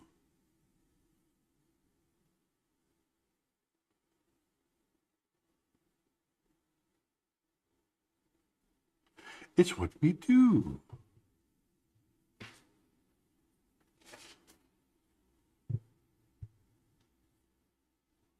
Do you know if Eric Goldberg animated many of the shots of Genie in the Prince Ali number? I know that he did Yes, he did. I don't know how many of the shots, but I do know he did some of them. Do you have a favorite Don Bluth movie? Secret of Nim, hands down, without a doubt, absolute Secret of Nim. Do you animate the whole short film in one go in the program, or do you make each section or scene separately? I do each shot separately, and I'm kind of jumping around. I've actually got sections that I'm focusing on. So we've broken up the short into 4 sections, and I'm focusing on those 4 sections one at a time. So far we've got pretty much section A done. This is part of section A, so I've got a couple of little spots like this that I'm trying to get done. But as far as the animation goes, I've got all of section A animated and a good chunk of section B.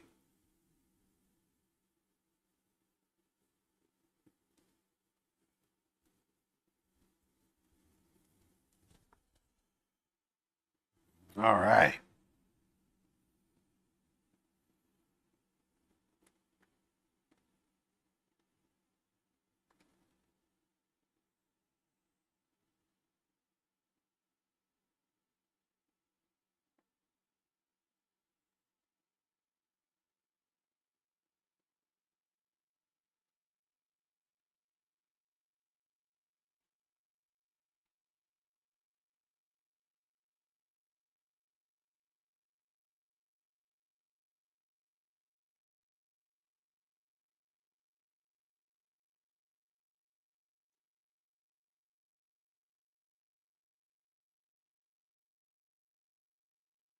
So very subtle movement in here.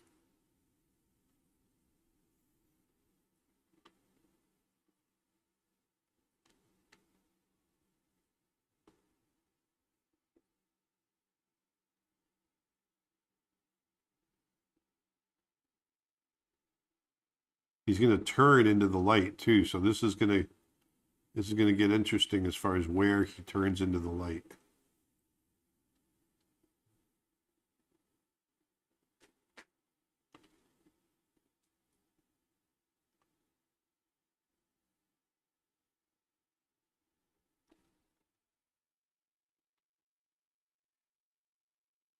Do you prefer animating straight ahead or pose to pose?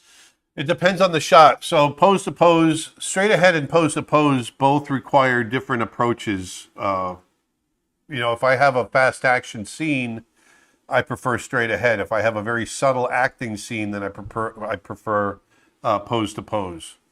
So it really depends on what the scene is or the shot is calling for.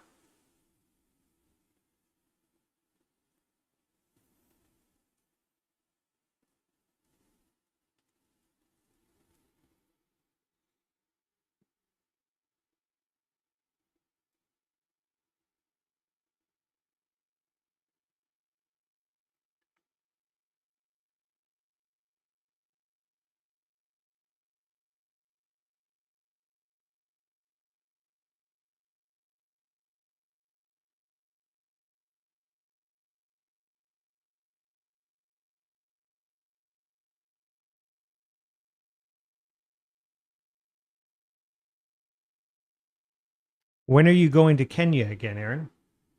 Well, we're missing this trip this year. Yeah, apparently Darren's going. Darren Bader. Oh, don't tell me that. I know. I really wanted to go on this one.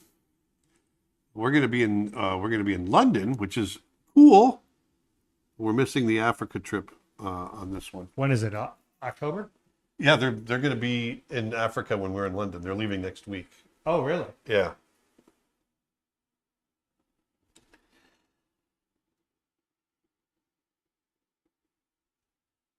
So, bummer. We're missing it. But I'd love to be able to go next year. I don't know if they're going to be going next year, but I'd like to go next year.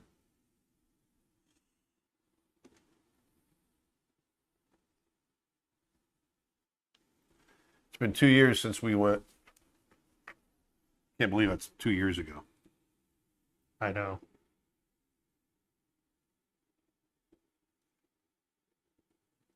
Something I've always wondered about people making their own films. Do you go for the harder or the easier shots first? It's a Twitch question. Neither. In this case, I've just been animating. I started at the beginning and I'm working towards the end. But along the way, I'll pick up shots that I might be able to get through a little quicker. But really, I'm just kind of animating this linearly.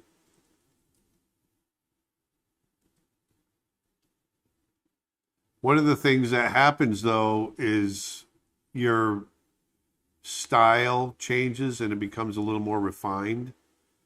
And so one of the issues I've had to deal with is going back and redoing some of the shots that I did in the beginning to get them to match up to what I'm doing now. Which slows things down a little bit, but it's part of the process.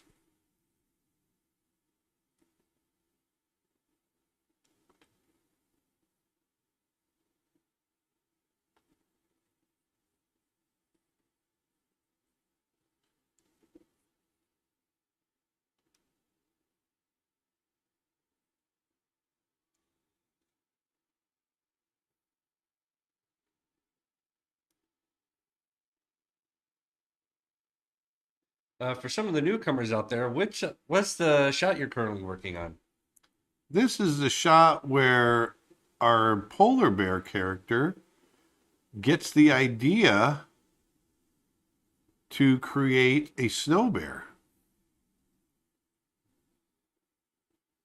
It's a pivotal moment in the whole short where he actually comes up with the notion to build a snow bear. Have you saved your project? This makes me nervous. Yes, it automatically saves. It actually automatically saves every 10 minutes. Power goes out. Any plans to go to Rwanda to see gorillas? No plans. The desire is there for sure.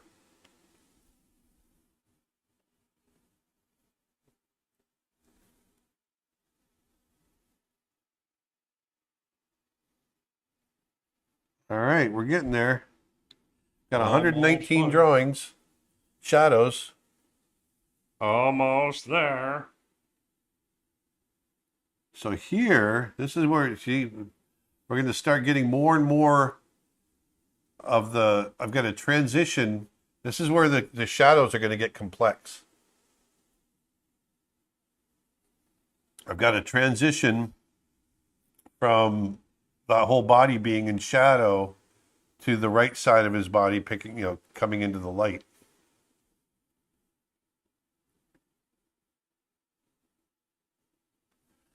So here I'm going to start doing that. All right. Here we go.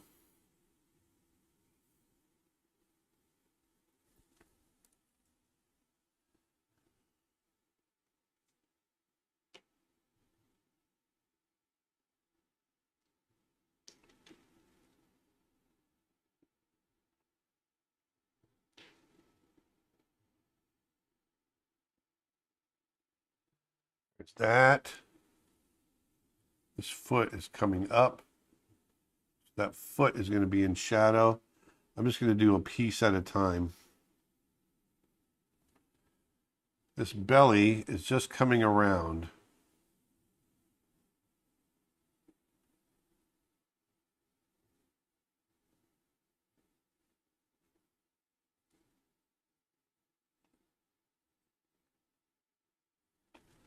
So that's going to look like that as the belly comes into the light right there.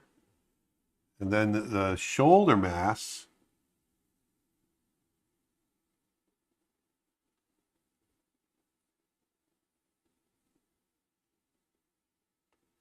is going to come down like so.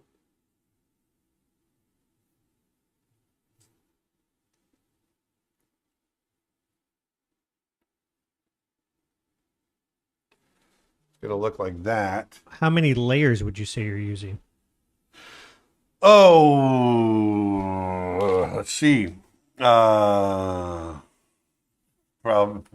about 7 layers right now.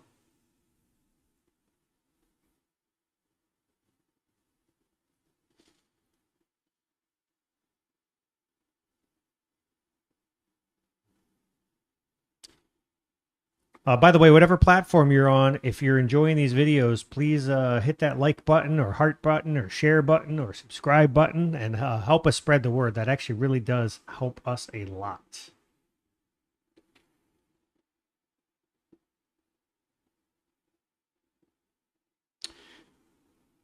Do you have any thoughts about listening to music while animating? I've seen people say that it's too distracting, while others say it helps them stay focused. I listen to music all the time.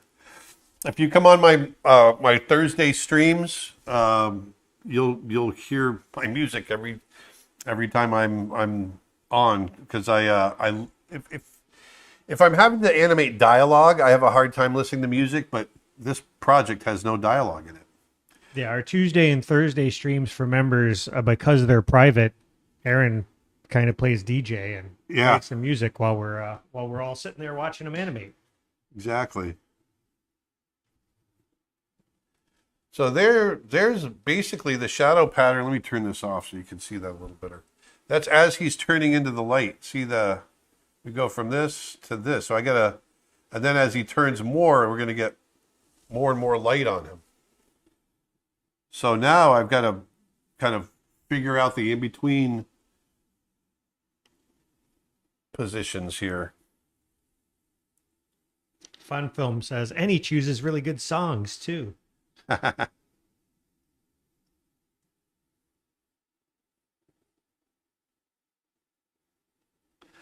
Yes, everyone gets an education on my musical tastes. Would you say the Cape buffalo or black rhino is more dangerous in Africa? Cape buffalo, by far. Well, even just because you're going to run into them way more frequently than you are black rhino.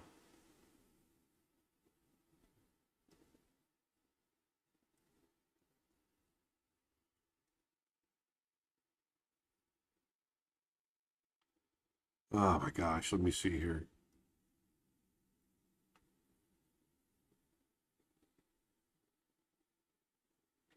How did you find your reference for the snow falling and settling? Did you film your own video or did you find examples online?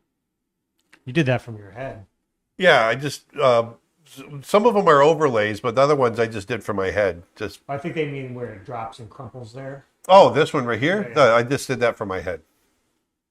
You know, it's just thinking about the physics of what it would be, and then doing it. I think it's going to be like that.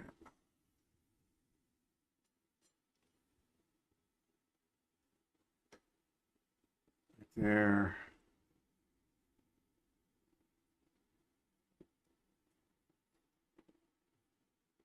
Going back to the earlier question, is that a common approach? Do animators typically order shots to work on based on difficulty? A lot of times it's based on what's ready. It's just what's ready, you know, to get animated. You know, animated movies are put together a lot like a jigsaw puzzle. You know, you find the parts that are ready to go, and those parts get animated. Sorry, I got to think here for a second.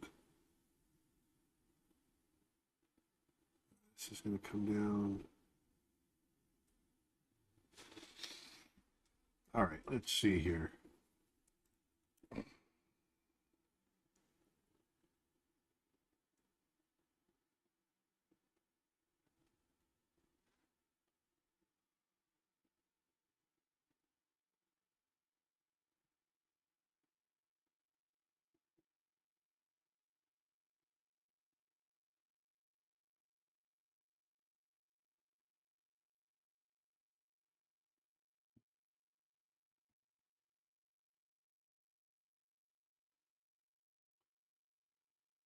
So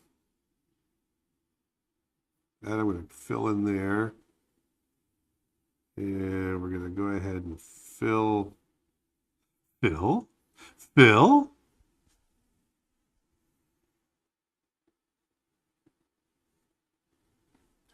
Just have his cheek just start to come into the light along with the ear. By any chance, do you know who the supervising animator was for Prince Eric in Little Mermaid? It's a little unclear whether it was Matthew O'Callaghan or not, as the credits for The Little Mermaid aren't very specific. I don't know who Prince Eric was. No, I don't know. If we get Glenn on a live stream, we'll have to ask him that question. Yeah. He would know. Pretty sure Matt O'Callaghan did the chef. I think he did the chef.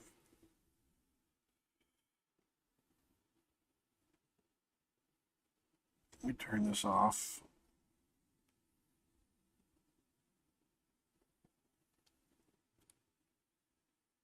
Oof. These transition areas are tough to do. Since I know you recently did a Disney character mashup, it would be fun if you could do the Beast and Meb from Wolfwalkers, since Halloween is coming next month. That's a cool idea. That is a cool idea. Doing Beast in the style of Wolfwalkers would be cool. Yeah.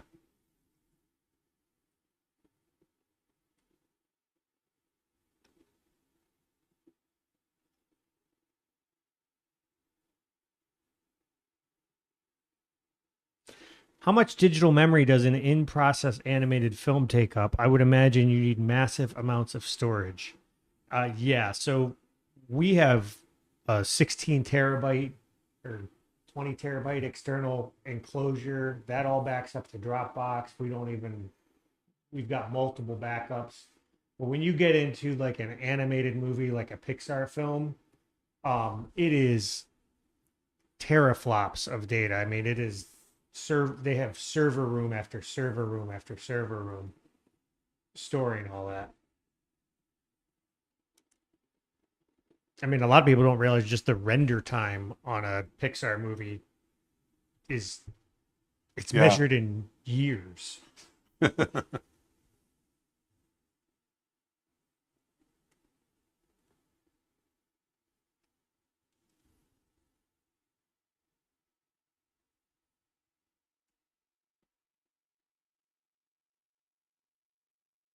All right, we're slowly getting there, figuring these shadows out. You know, when you do that transition, look at the complexity in that onion skin.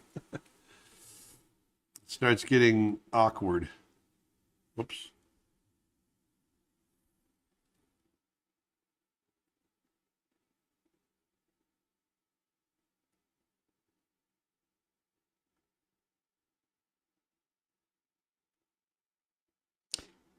Want to let people know that we're also running an art auction over at creatureartteacher.com. Dustin, we got a slide for that. There are 10 works of Aaron's original artwork available for auction. The auction ends on Monday. You can bid on them by going to creatureartteacher.com/originals. There are 4 large format drawings, and they're big, 36 by 60 approximately. Yeah, they're So really big. it's like 3 feet by 5 feet or something. And Yeah. then we've got a number of animation packs, which are a series of animation demo drawings that Aaron's done, as well as original Tiger graphite pencil drawing, which is just really lovely. It's one of my favorites. I almost kept it and didn't put it in the auction. But head on over to creatureartteacher.com/originals and start your art collection. They all come signed, by the way, and with a certificate of authenticity. Nice. What percentage of the film have you already done? Can you guess when you will About finish it? 50%. How come you didn't end up coming to Mumbai? That event that we were going to go to. Oh, it got canceled. through. Yeah, the event we were going to got postponed, so we still might be there in the future. Yeah. All right, let's see here.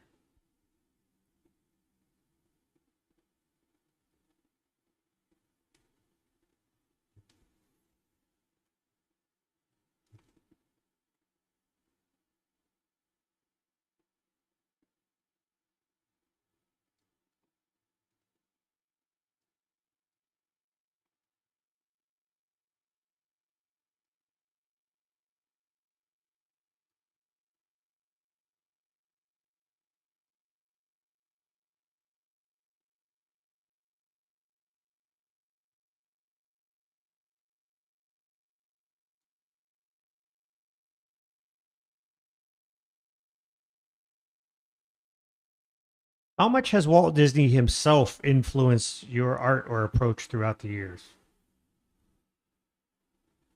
Well, I mean, I wouldn't say Disney himself did, but the people that I worked with at Disney have affected the way I approach my art completely.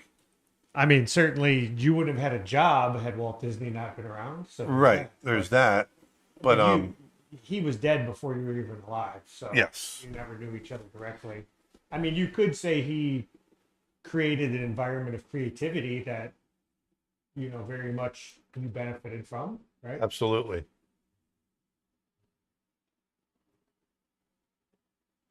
So you can see animating those shadows off to fit the form.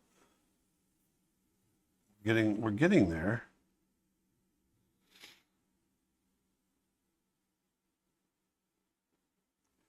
All right, so here's my next one. I'm basically doing this on 8s. I'm trying to get the shadow to, we're going to get there. We're going to get there.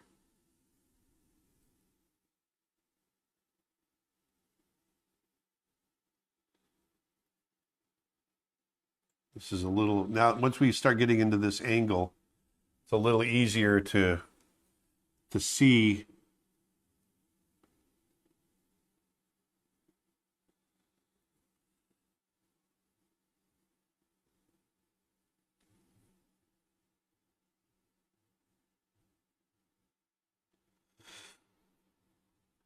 There we go.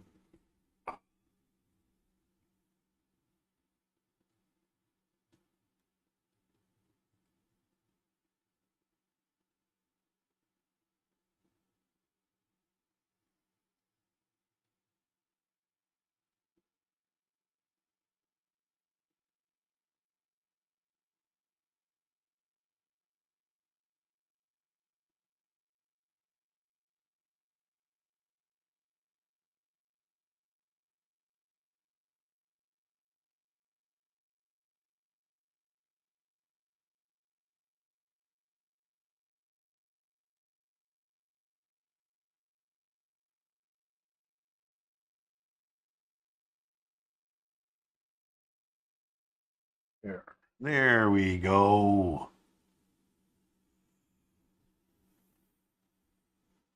Jet Sestaro on Facebook says, "Hey, are you growing your hair out again to donate it again? I like the look." Oh, thanks. How you doing, Jet? I don't know. I'm just growing it because I'm too lazy to cut it.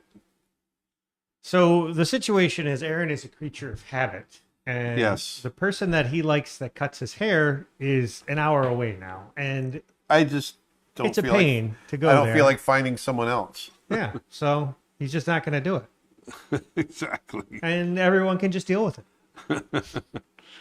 It's actually very similar to why I have a beard or I have long hair. Mostly just because I'm too lazy to do anything about it. Exactly. I hate to shave. I still own t-shirts from when I was 15 years old because they still fit. And I don't like shopping for clothes. So There you go. they've got a few holes in them, but they're still fine.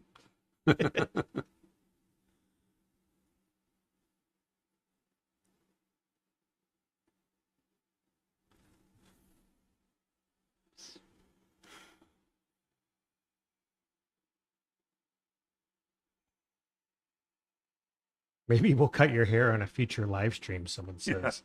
There you go.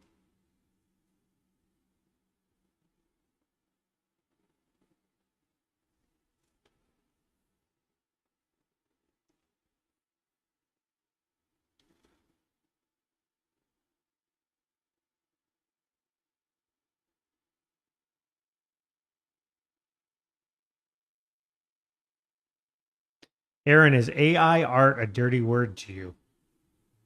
Well, I mean, I mean, It's there's a complicated subject. It's a complicated subject. I don't consider. I mean, it's definitely an interesting image maker. Obviously, there's ethical issues about how it gets the information to do it, riding on the backs of other artists. But I mean, even there's there's things to talk about there. I don't consider it art. I consider it image making, which is, I know it's kind of just wordsmithing, but it's still, people that generate those, I wouldn't consider them artists, but it's going to be a tool. It's like anything else. How you use it, that remains to be seen. I don't know what else to say. No, I think it's fine to have evolving opinions on a topic like that. I Yeah, mean, for sure. the technology is evolving, the ethics around it evolves because, I think Aaron and I are both of the same opinion. We don't think that any of those platforms should be trained on other artists' work without those people being compensated in some way. But that doesn't mean that people can't use it. And we've talked about this ourselves. We did a video that got a big response. And we talked about, wouldn't it be cool to train an AI engine on your own art? You know, and what would that do for your animation if we could do certain frames, if you could do your keyframes and it could handle the in-betweens, or you could draw the keyframes, train it on the look of the finished, and it could finish it up. I mean, as an individual creator, I could see it having a lot of implications, Yeah. but it's an evolving topic.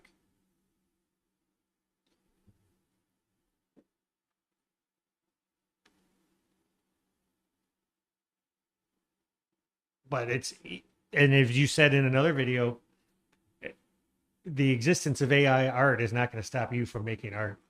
Well, that's the thing, right? That's the big thing for me is it's not going to stop me from doing what I do. Jonathan wants to know, do you still play guitar? I remember seeing a picture of you at Disney with a sweet Les Paul. Do you still have it? I He was still actually have- just playing guitar. I was just 10 playing minutes guitar. before the stream. Yeah. Yes, I still play guitar and I've still got that Les Paul.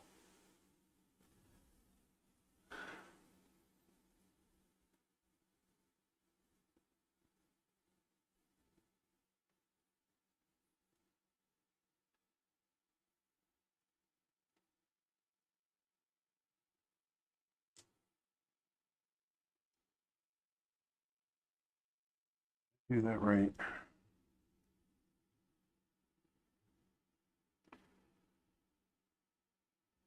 See how the head is coming into the light? The body's coming into the light.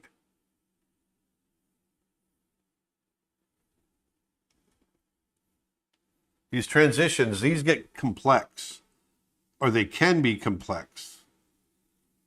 And you kind of want to try to make them as simple as you can, but still make them feel correct.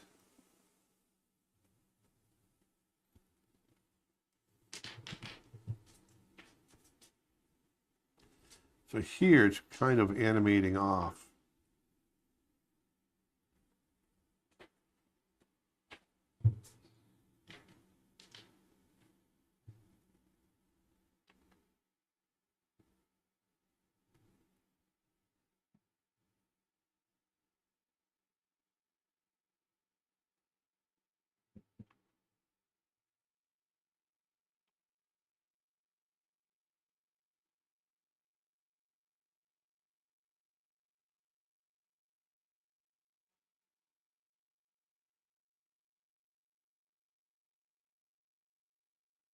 Oops.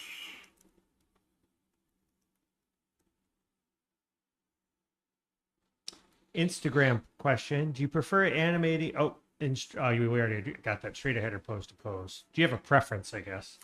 No, it's just there is no preference. It's whatever the job calls for.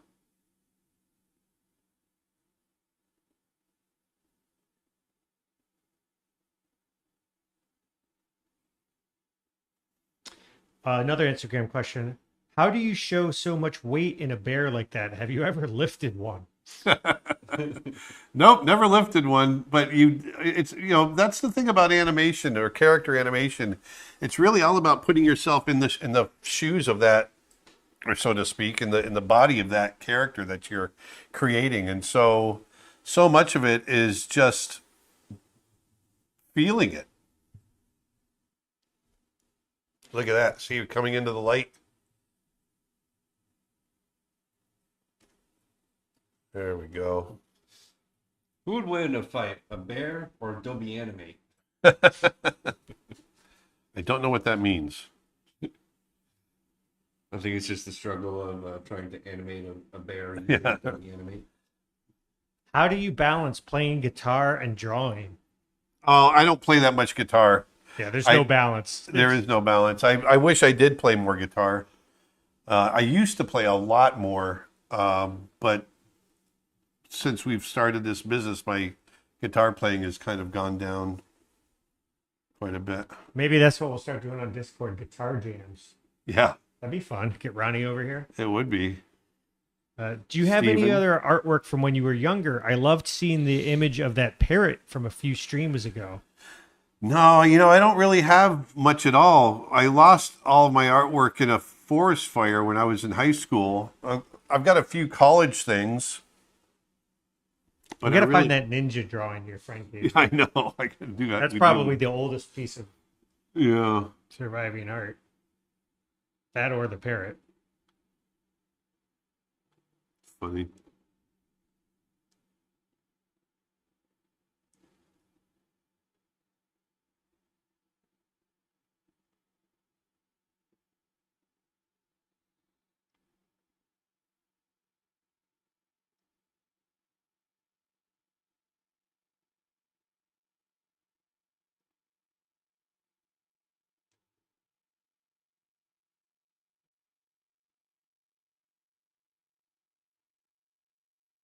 So as I'm drawing this, I'm really I'm trying to picture the contour, where the light's hitting, and just go with that. And so you have to kind of envision it in your head as you're drawing it.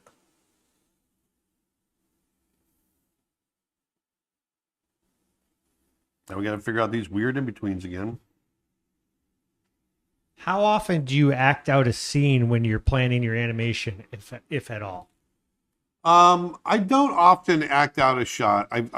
What I'll do is I'll sit down and thumbnail it and really try to envision all the different possibilities and thumbnail it in that way. As far as getting up and acting it out, it's rare that I ever do that. Usually the only time I would do that is if I'm trying to figure out some complicated mechanics. And for that, you'll typically shoot video reference, right? Yeah.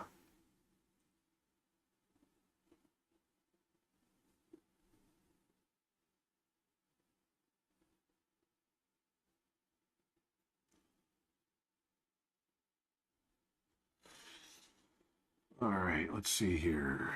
Ba, ba, ba, ba, ba, ba, ba, ba.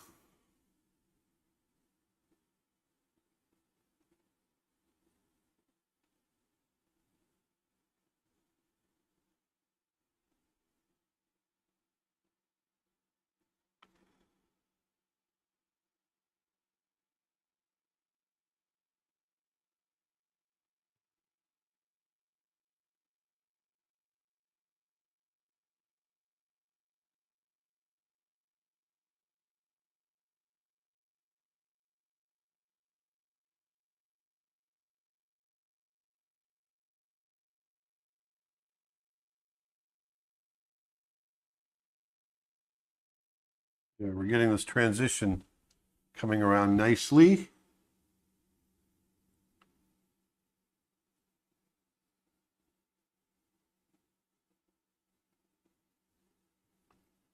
It's in those transitions where you get the most feel for light, the way the shadows come on and come off.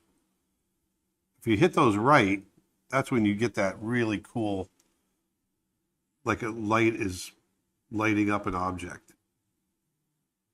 form.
Have you ever worked with any of the 9 Old Men?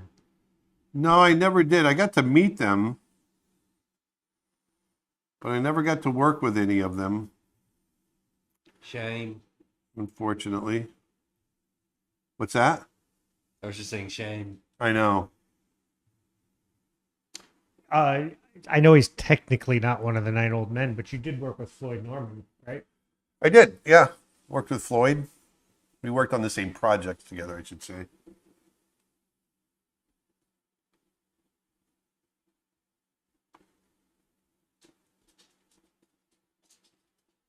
He's a cool guy. He's still kicking. We run into Oh, him yeah. every CTN. Oh yeah, he's awesome. Of the 9 Old Men, which ones did you meet? Frank and Ollie, Ward Kimball, Mark Davis. I think that's about it.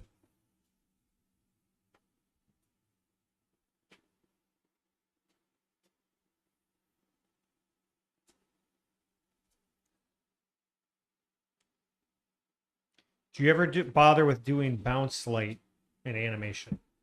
No, I haven't bothered with that. That's just a whole other pass.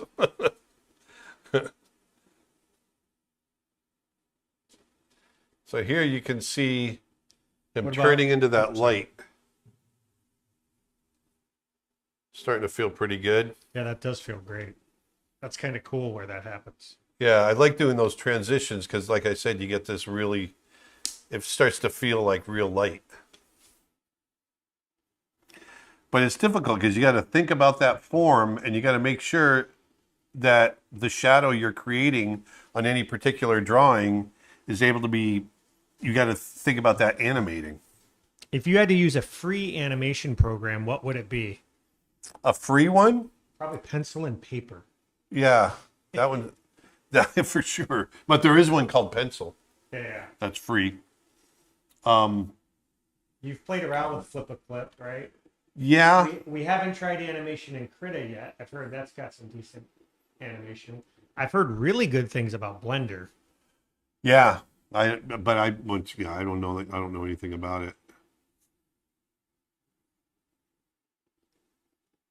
You get this question a lot. Why is your window not maximized?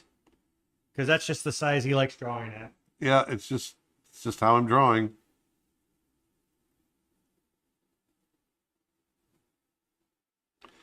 I'm driving you people nuts, aren't I?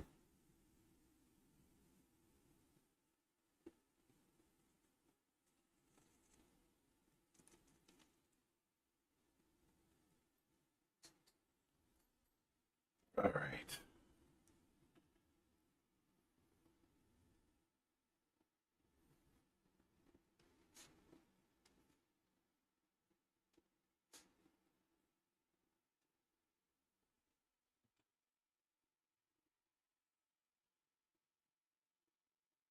Well, I think we'll finish up these drawings. We've been at it for 2 hours.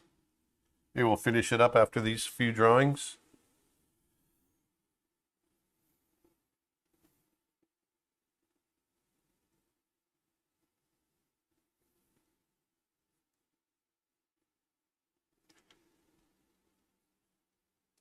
You guys want to go over the sales again? Yeah, absolutely.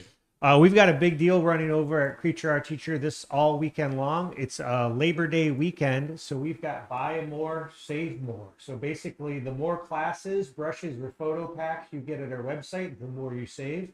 So any 2 digital items, classes or brushes, you save 25% off. Any 3 items, you save 50% off. And for 4 or more, you save up to 75% off, which is a huge savings. And all of our classes are already on sale anyway. So this is a great deal. And we're also running right now an art auction over at creatureartteacher.com where you can bid on original art drawings by Aaron Blaze. We've got large format drawings, animation packs, original pencil sketches, all up for auction. That auction ends Monday. You can go to creatureartteacher.com/originals. And we really do think we have the best value in art education, which is our membership. which gets you access to over 700 hours of lessons on our website, all of our digital files, our members only Discord server, where we do all sorts of fun events. We've got a lot more planned for that. Exclusive membership streams going on. Dustin, why don't you go ahead and roll the clip? Hey everybody, Aaron Blaze here, and I'm really excited to share with you some information regarding a sale that we have going on over at creatureartteacher.com with our premium annual memberships. Check it out. Now, this is the biggest deal ever on an annual membership. For a limited time, get over 500 hours of art and animation lessons for yourself. Plus, send 1 free year of membership as a gift to a friend. Both of you get all the benefits of an annual plan. For one low rate, you'll have access to everything I have to offer. That means you can get all of our courses, brushes, lessons, tips, and tricks for one flat fee. And also, I'm very excited to announce that we are in full production on our project Snow Bear. And you're going to be able to come in and look over my shoulder as I do exclusive member-only live streams. You'll be able to see how I animate, how we do sound effects, how we do post-production, and how we do music. So go on over to creatureartteacher.com and pick up an annual premium membership for yourself and another one for a friend. So go on out there, put some beauty back into the world, and I'll talk to you next time. Thanks.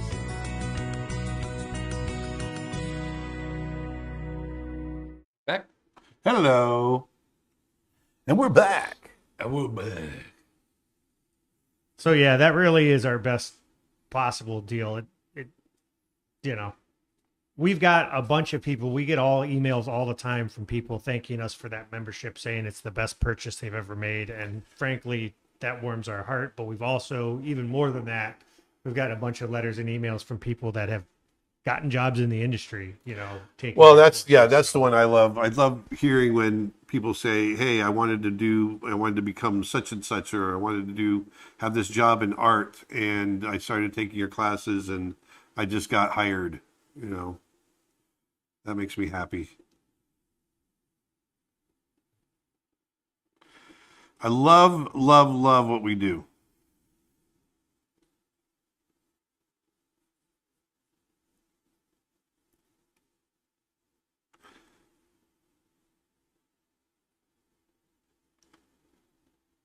All right. Boom.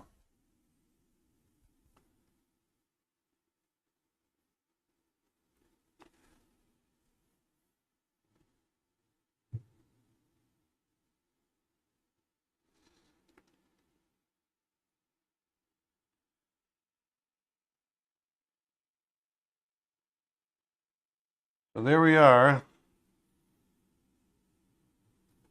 Let's see how we're looking there. Yeah, that transition's feeling pretty good.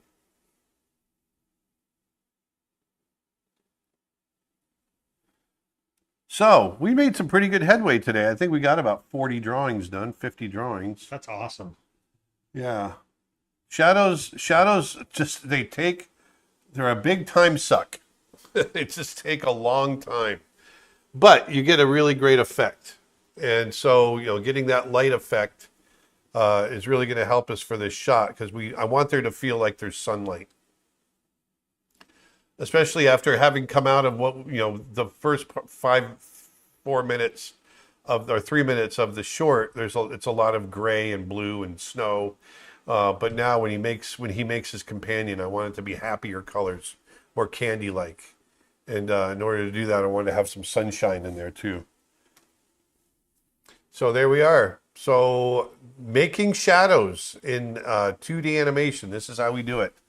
And that's how you can show off form and get great lighting effects. And there you go. So hope you guys enjoyed that today. And once again, if you want to continue watching me create Snow Bear over the next several months, go on over to creatureartteacher.com and join up, become a member. Not only will you be able to join us every Tuesday and Thursday, but you also get access to all 700 hours plus of our art and animation courses. There's storyboarding and all my animal drawing courses, traditional courses as well, in watercolor, oil painting, charcoal, all kinds of stuff, storyboarding, writing, perspective, all Animal kinds of drawing, stuff. painting, all kinds of stuff. We had a nice comment the other day on a stream where someone said, you know, to me this really is like a mentorship. You know, Yeah. it's not actually a mentorship, but our streams are so our members only streams are so nice and intimate that you can just ask direct questions. Yeah. We answer them all the time, and it's a lot of fun. So Yeah, and one of the other things I like about our setup that some of the other sites don't offer is that you can download the courses. So if you get it, you download it, it's yours forever, and you can yeah, keep it's it not in your just files. a subscription. Yeah, exactly. So, but anyway, I hope you guys have a great holiday. For those of you that are here in the States, but have a great weekend. And I'm going to be back again on Tuesday, working away on Snow Bear till we get it done. So go on out there and put some beauty back into the world, and have a great weekend. And I'll talk to you guys next time. Cowboy Absolutely. Bebop. Bye bye. Go bid on some art. Bye. Go bid on some art.